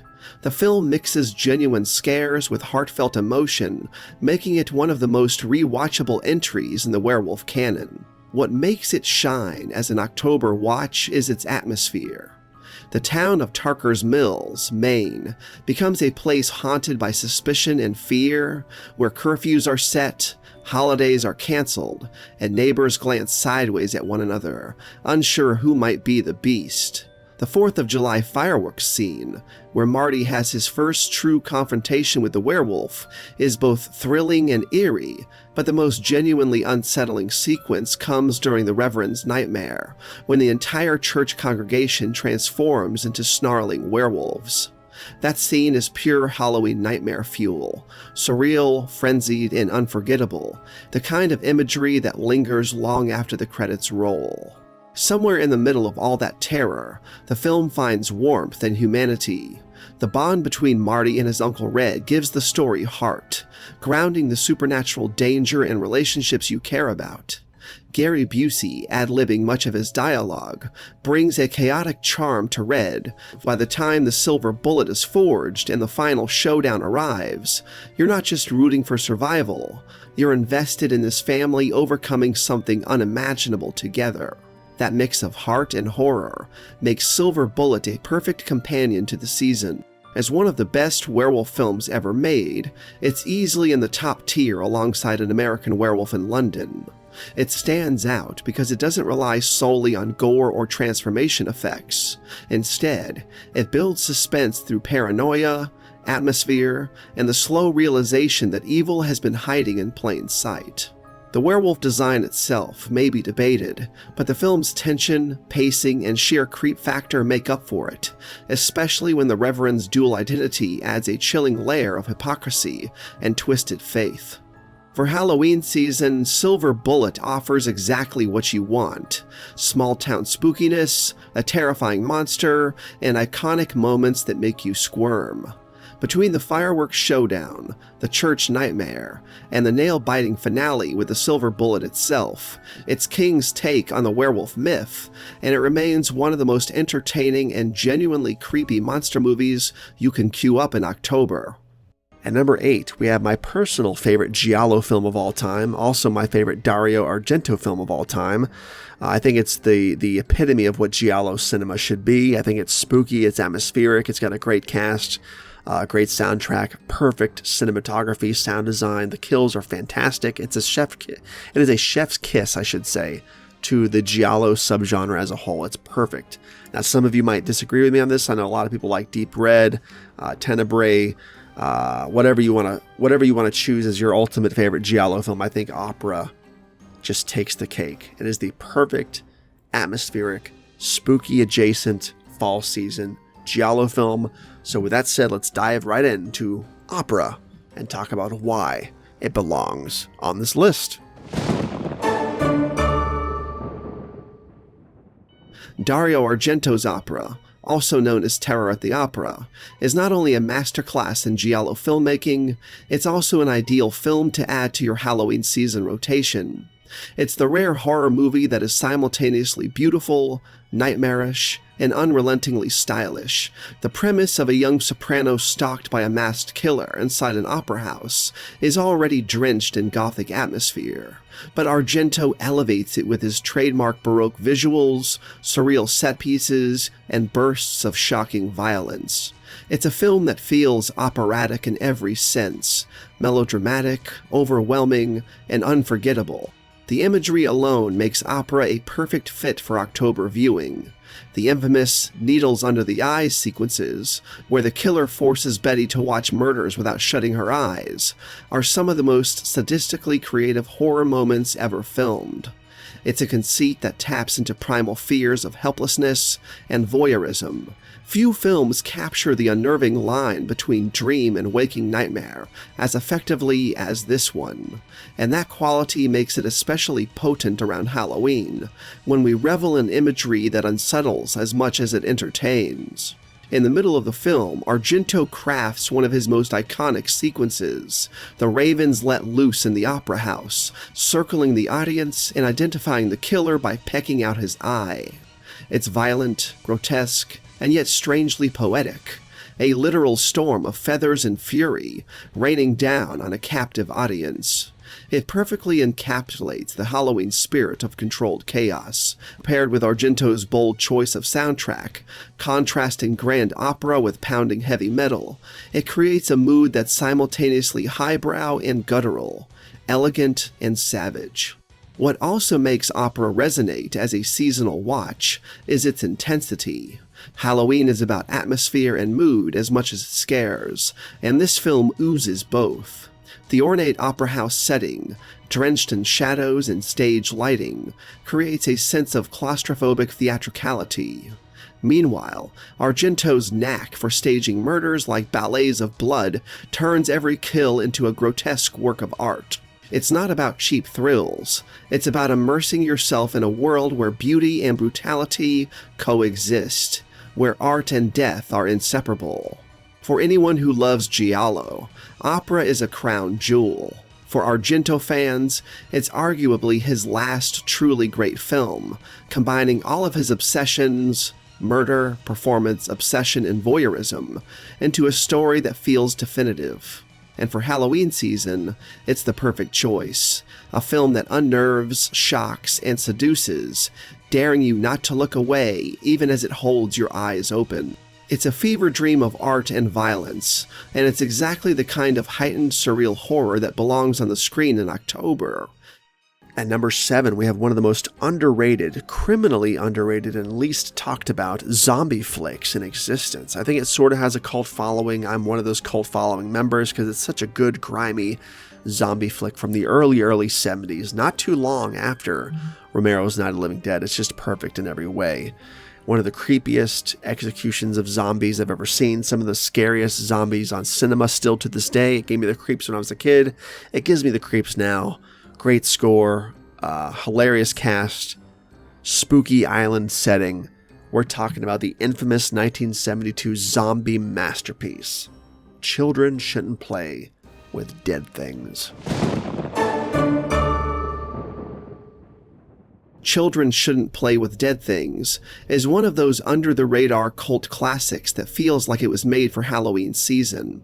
Directed by Bob Clark before his later milestones Black Christmas, A Christmas Story, it's a grimy, low-budget zombie tale that balances campy dark humor with a creeping sense of dread. Shot in just 14 days for $50,000, the film's limitations actually enhance its atmosphere, grindy visuals, eerie sound design, and an unpolished aesthetic make it feel raw and almost forbidden, like something you weren't meant to watch but can't turn away from. The film's setup is classic Halloween storytelling. A sadistic theater director, Alan, drags his troupe of actors to a remote island cemetery under the guise of fun and games. His cruel antics, mocking the dead, using a corpse named Orville as a prop, and conducting a necromantic ritual more for his amusement than belief, lay the groundwork for the horror to come. At first, it feels like a wicked joke, but when the ritual actually works, and the dead begin to rise, the playful tone shatters. That sudden shift from dark comedy to genuine terror is what gives the movie its lasting power. It lulls you with absurdity before pulling the floor out from under you. The score is a major part of what makes this movie so unsettling. Instead of bombastic music, Clark leans into tones and sounds that are eerie and atmospheric, often dissonant and strange. The soundtrack hums with an unease that matches the visuals, moments of near silence broken by jarring swells, creating a feeling that something unnatural is just out of sight. The music doesn't feel like a traditional horror score, so much as a haunting presence in the film itself, amplifying the sense of dread in ways you don't expect. It gives the rising dead a kind of inevitability, each note drawing the viewer deeper into the nightmare. And then there are the zombies themselves. While they may not have the polished effects of later films, their appearance is all the more disturbing for it.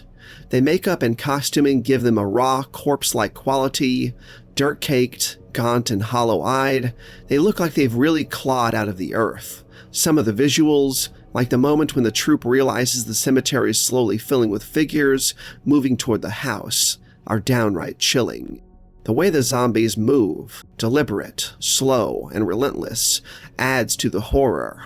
They're not flashy monsters. They're death itself, shuffling forward with grim determination. The imagery of Orville finally rising at the end, leading the others in their final assault, has a kind of funereal poetry to it that sticks in your mind. By the time the troupe is trapped in the cottage, the film feels like a nightmarish stage play spiraling out of control. The walls close in, the plan to escape fails, and one by one, characters are dragged into the darkness. The nihilistic finale, with the zombies boarding the boat back to Miami as the city lights shimmer in the distance, is pure Halloween energy, bleak and unforgettable. It's not about survival or victory. It's about being consumed by forces you were foolish enough to provoke. Children Shouldn't Play with Dead Things might be scrappy and strange, but that's exactly why it works so well. Between its eerie score, its grimy atmosphere, and its genuinely frightening zombie visuals, it manages to be both campy fun and quietly terrifying. For Halloween season, it's the perfect pick. A cult oddity that sneaks up on you, unnerves you, and leaves you haunted long after the credits roll. This next movie at number 6 is just fantastic in every way. It is one of the funniest, eeriest horror comedies, if you want to call it horror comedy, it's sort of more of a horror-adjacent comedy film, I guess you could say. I saw it in theaters when I was 6 years old, almost 7 with my mom. It was fantastic. Great movie, great cast, atmosphere, cinematography. The comedy's funny. The story's incredible. It's been adapted into a new stage show, I believe. I'm sure it's going to be remade at some point. It's just too iconic at this point. It's so good.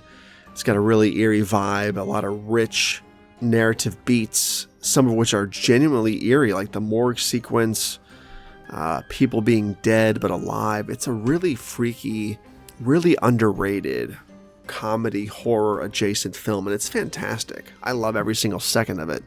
Starring Bruce Willis, Meryl Streep, Goldie Hawn. Have you guys figured it out yet what I'm talking about? We're talking about the classic Death Becomes Her. Let's dive in. Death Becomes Her is a film that practically drips with the kind of darkly comic energy perfect for Halloween season. Directed by Robert Zemeckis and starring Meryl Streep, Goldie Hawn, Bruce Willis, and Isabella Rossellini, it's a razor-sharp satire of vanity, aging, and immortality, but dressed up in a glossy gothic package that makes it feel more like a supernatural fairy tale than a straightforward comedy. From its sweeping score to its ornate mansions and shadowy lighting, the whole movie has a decadent, macabre tone that feels right at home in October. It's camp, it's creepy, and it's stylishly grotesque, all at the same time. The film's story of Madeline Ashton and Helen Sharp, two rivals whose obsession with beauty and youth leads them to drink a potion granting eternal life, feels tailor-made for Halloween because of the way it plays with horror tropes through a satirical lens. Immortality here isn't romanticized. It's presented as a curse. Watching Madeline snap her twisted neck back into place after a tumble down the stairs, or Helen stroll around with a shotgun hole blown straight through her torso, is equal parts hilarious and horrifying. The movie constantly reminds us that beneath its sharp comedy is a chilling undercurrent. These women have doomed themselves to a grotesque eternity, their bodies literally rotting while their faces wear artificial perfection. Somewhere in the middle of all the outrageousness, Death Becomes Her becomes genuinely eerie. The morgue sequence, for instance, it's not every day you watch a character being pronounced clinically dead while she's still very much awake, her eyes wide with horror. Lyle von Rumen's mansion, with its candlelit halls, gothic decor, and Rossellini's otherworldly presence, feels pulled straight from a vampire movie. Even the way the potion is presented, an ornate vial glowing like a forbidden relic, feels steeped in horror tradition. These flourishes give the film an eerie glamour that offsets its comedic insanity, making it a richer Halloween watch than one might expect. The humor, of course, is unforgettable, and that's part of what makes it so fun to revisit each October. Scenes like Bruce Willis's Ernest bumbling his way through Madeline's death, or being attacked by snarling dogs, bring a slapstick energy that keeps the movie light, even as its subject matter gets darker. The shovel fight between Streep and Hawn is staged like a grotesque ballet, and while the film never stops being funny, there's always that undercurrent of unease. The reminder that Madeline and Helen are trapped forever in bodies that will only continue to deteriorate. By the end, when the two women have become literal walking wrecks, cracked, peeling, and patched up like Halloween mannequins, the film leans fully into its macabre side. Their grotesque appearance, juxtaposed with Ernest's funeral, where he is praised for having lived a full, mortal life, is a perfect Halloween image. It's a cautionary tale, wrapped in surreal comedy, and it resonates even more during a season that celebrates the fragile boundary between life, death, and everything in between. So while Death Becomes Her isn't technically a Halloween movie, it embodies the very spirit of the season. Stylishly spooky, darkly funny, and tinged with just enough morbidity to make you shiver between the laughs. Watching it in October feels like indulging in candy that's equal parts sweet and poisonous. Delicious, decadent, and dangerous in the best possible way. At number 5, we have one of the best animated horror films of all time. If we want to call it horror, it's a Halloween-adjacent, spooky cartoon movie. There's a ton of these produced under this IP, but this is probably the best. And I think the masses will agree because it was a big smash hit when it came out back in the late 90s. Starring our favorite brown dog, our favorite low-key stoner, and our favorite gang of mystery-solving, crime-fighting teens, I guess you could say, involving real monsters this time, not people in masks. So of course, with that said, you guys know exactly what I'm talking about. We're talking about the infamous Scooby-Doo on Zombie Island, and while it's perfect for spooky season, let's talk about it. Scooby-Doo on Zombie Island is a movie that feels tailor-made for the Halloween season. It takes everything fans love about the Mystery Inc. gang, the camaraderie, the humor, and the chase scenes, and infuses it with a darker, eerier edge that makes it far more unsettling than the usual masked villain fare. The Louisiana bayou setting is drenched in atmosphere, full of misty swamps, decaying mansions, and shadowy corners where danger feels like it could strike at any moment. Watching the gang go from treating it like just another case to realizing that the monsters this time are very real makes it one of the most chilling Scooby-Doo adventures ever, and that tonal shift fits the mood of October perfectly. What makes the film stand out in the franchise and so ideal for Halloween is the way it leans into genuine horror imagery. The zombies themselves are grotesque and frightening, clawing out of the earth in gory detail that surprised audiences who grew up with lighter Saturday morning versions of the series. Even the score underscores the film's eerie tone, with haunting compositions layered against high-synergy rock tracks like It's Terror Time Again, which has become iconic in its own right for how perfectly it captures the feeling of running from monsters on a moonlit October night. Somewhere in the middle, the film also plays with the metatext of Scooby-Doo itself, acknowledging that after decades of unmasking crooks and costumes, fans were ready for something scarier. That creative gamble paid off. The real supernatural element makes the danger feel higher than ever, and gives the characters a sense of vulnerability rarely seen in the franchise. The sequence where Fred tries to unmask a zombie, only to pull off rotting flesh instead of rubber, is unforgettable, a moment of genuine horror that startled kids and adults alike. It's a brilliant twist that makes this movie resonate long after the credits roll. By the time the Werecat's story is revealed, the curse, the rituals, the centuries of luring victims to the island, the film feels like a Southern Gothic tale in animated form. There's tragedy, cruelty, and the weight of history haunting the island, which adds depth beyond just spooks and laughs. It's that balance between fun adventure and eerie atmosphere that makes Zombie Island such a rewarding rewatch every October. In the end, Scooby-Doo on Zombie Island is more than just a nostalgic animated film. It's a full-on Halloween experience. The atmosphere is dripping with gothic imagery, the monsters are actually frightening, and the soundtrack amplifies the spooky, swampy setting. It proved that Scooby-Doo could deliver real scares while still keeping the humor and charm intact. For anyone building a Halloween movie marathon, this is an essential pick. Creepy, fun, and unforgettable.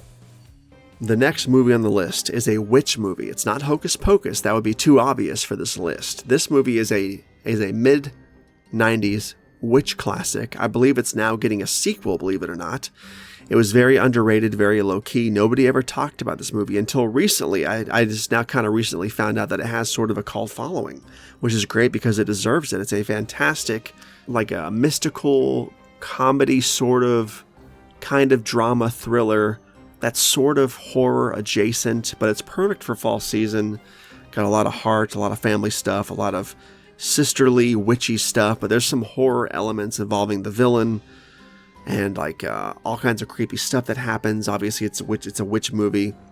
It's just fantastic on every level. It's probably one of the best witch movies out there, alongside other gems like The Craft or Hocus Pocus, but this movie is so low-key and underrated still that it had to make this list because it's so perfect for spooky season. It's not obvious.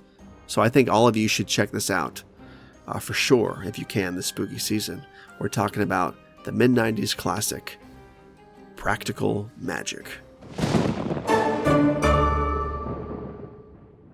Practical Magic is a film that blends romance, fantasy, and the supernatural in a way that makes it a perfect watch for the Halloween season. It has all the elements you want this time of year: witches, curses, midnight rituals, candlelit kitchens filled with spell jars, and a house so enchanting it feels like a character in itself. Sandra Bullock and Nicole Kidman's performances as the Owen sisters bring both heart and tension, capturing the idea of family bonds tested by love, loss, and forces beyond their control. There's a richness to the film's atmosphere: seaside cliffs, late-night incantations, and whispering townsfolk that naturally evokes the season of shadows and magic. The story's power lies in how it treats witchcraft not just as spectacle, but as something deeply tied to heritage, love, and survival.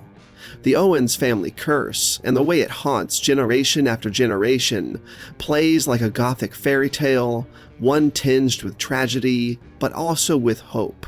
And while the film is playful at times with margaritas, midnight dancing, and flashes of humor, it doesn't shy away from darker material. Gillian's abusive relationship with Jimmy Angelov and the dangerous consequences of trying to resurrect him give the film a genuinely eerie edge. Those sequences, where his spirit lingers and threatens to consume Gillian, feel like pure Halloween nightmare fuel, punctuated with occult imagery that lingers long after the credits roll. Somewhere in the middle, the film's heart reveals itself in the way the women come together. The climax, when the townswomen form a coven to banish Jimmy's spirit and finally break the curse, transforms the story into one of empowerment and solidarity. It's a strikingly powerful moment, especially framed against the themes of isolation and suspicion that hover around the Owens family earlier in the film. This gathering of women, brooms in hand, feels like a celebratory ritual of its own, equal parts spooky and uplifting, which makes it resonate beautifully during October. Of course, the film's enduring cult status owes much to its sensory pleasures: the cozy yet haunted Owens home, the flicker of candle flames, Stevie Nicks' voice weaving through the soundtrack. These details wrap the movie in a mood that's both comforting and mysterious. It's not just about scares, but about immersing yourself in a world where magic is real, love is dangerous, and family is the greatest spell of all. That balance between the eerie and the enchanting is what makes Practical Magic such a quintessential Halloween season viewing. Number 3 on the list is a very, very ghostly, haunted movie from the mid-90s based on a cartoon from way back in the day. This movie was a smash hit. Everybody in the mid-90s knew about this movie. We had toys. There was a video game on the Super Nintendo, I believe. It captured the zeitgeist of mid-90s kids. It was perfect. The cast was perfect. The story, the giant mansion it's set in, the CGI effects were so good at the time. Everything about this movie worked, and it still works today. I still love the film. It's a great Halloween classic. Definitely Halloween adjacent for sure. And I feel like nobody talks about it in the way they should, because it should be bigger now than it is. It's got a good legacy. It's got a good cult following. I just feel like it should be as big as Hocus Pocus, and it's just not. And I'm not sure why. But with that said, we're talking about the movie led by the ghost with the most, Casper himself, 1995's Casper. Let's talk about it. Casper is a movie that captures the spirit of Halloween with a perfect balance of spookiness, warmth, and whimsy. At its core, it's a family film about friendship and letting go, but it's framed inside a story filled with haunted mansions, mischievous spirits, and a ghost who just wants to belong. Whipstaff Manor, with its cobwebbed chandeliers, drafty staircases, and cavernous halls, feels like it was built to be a Halloween setting, and the CGI ghosts groundbreaking at the time, still bring an eerie, lively energy to the screen. Christina Ricci, already a spooky season icon from the Addams Family, makes Cat Harvey relatable and sharp, while Bill Pullman brings both humor and tenderness as her ghost therapist father. And at the center of it all is Casper himself, gentle, lonely, and endearing in a way that makes the film's ghostly hijinks hit with real heart. Yet beneath all the laughs and slapstick of the ghostly trio, there's a darker, more haunting undertone that makes the movie resonate during October. Casper's tragic backstory, that he died as a child from pneumonia and lingered in the afterlife to keep his father company, adds a somber dimension that makes him far more than just a cartoon specter. The sequences involving the Lazarus machine in the hidden basement laboratory are drenched in gothic sci-fi atmosphere, walking the line between whimsy and dread.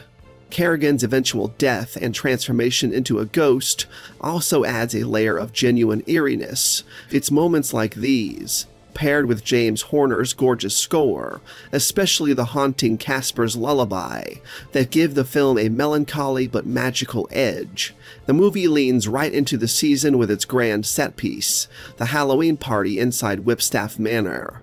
It's a sequence that delivers on both the fun and the frights, with decorations filling the haunted halls, bullies plotting their usual pranks, and ghosts swooping in to save the day.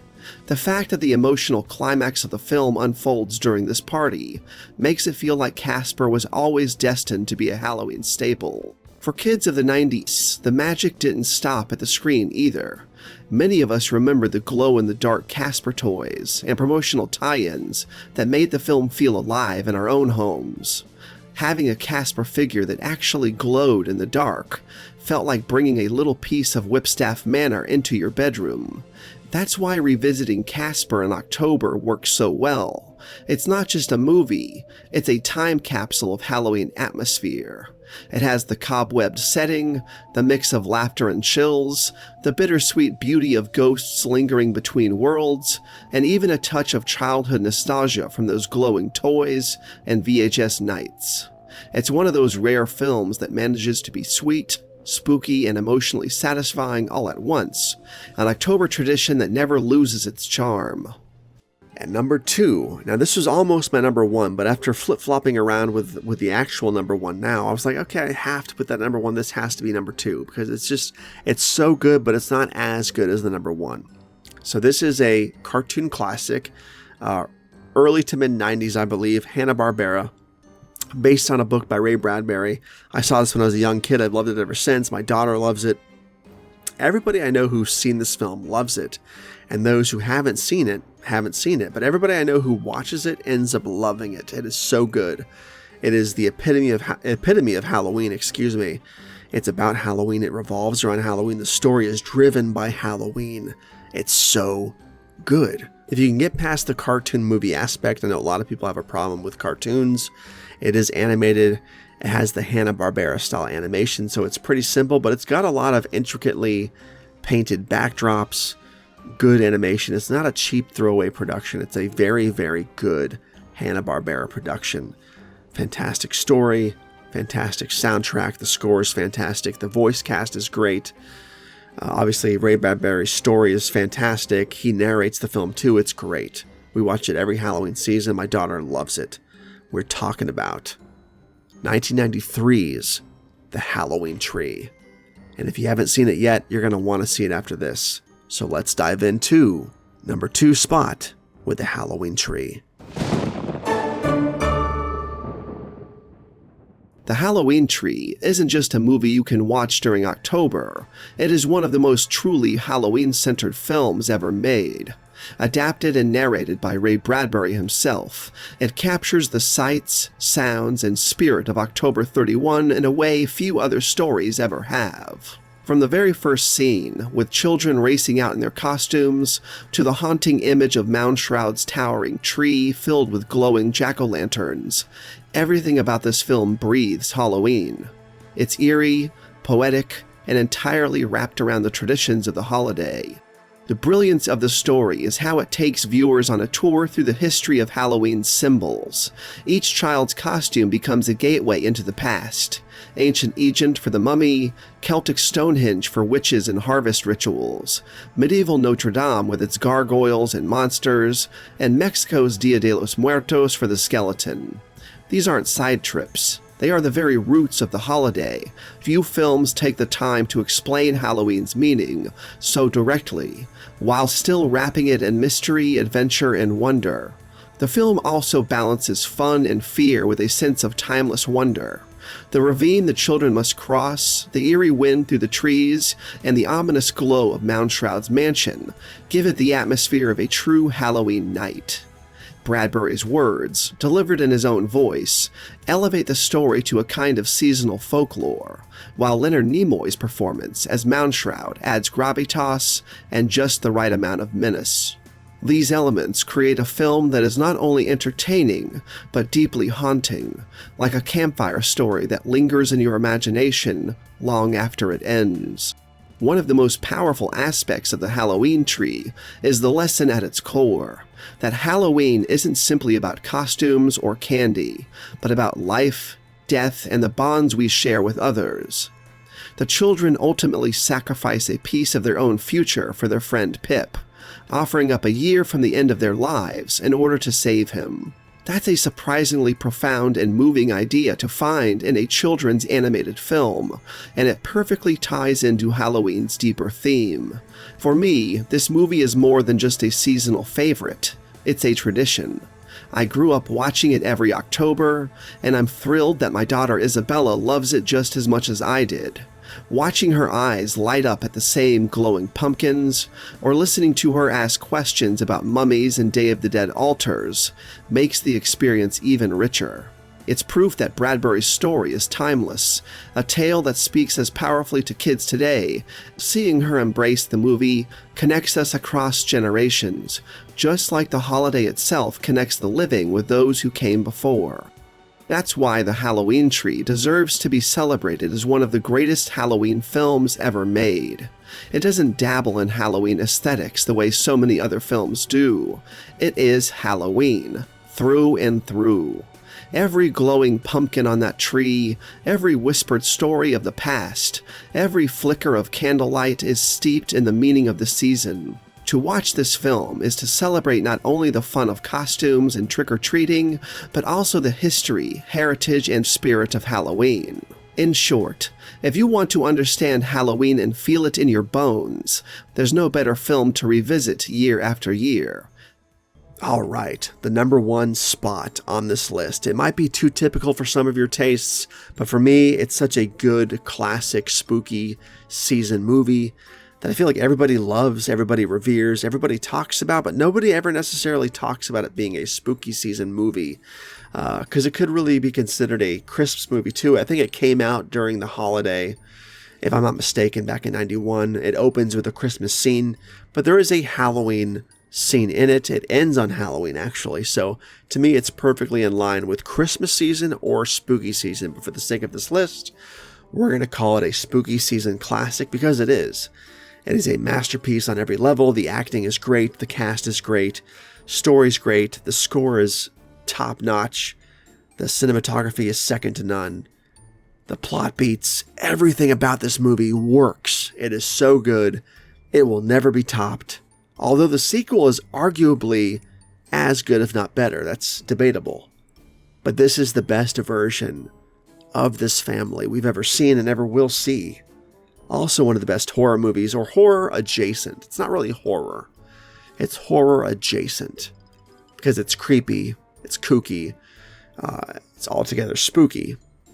Did I say that right? But of course we're talking about 1991's horror adjacent spooky season masterpiece, The Addams Family, at number one. Let's talk about it. The Addams Family remains one of the crown jewels of spooky comedy, and one of the greatest films to put a spooky, stylish twist on what it means to be a family.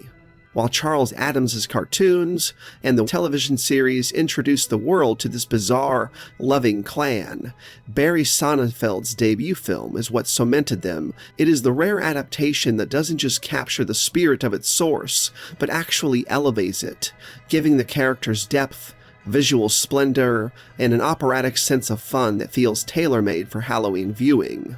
Everything about this film, the performances, the set design, the score, the humor, comes together with such precision that it's not just a good Addams story.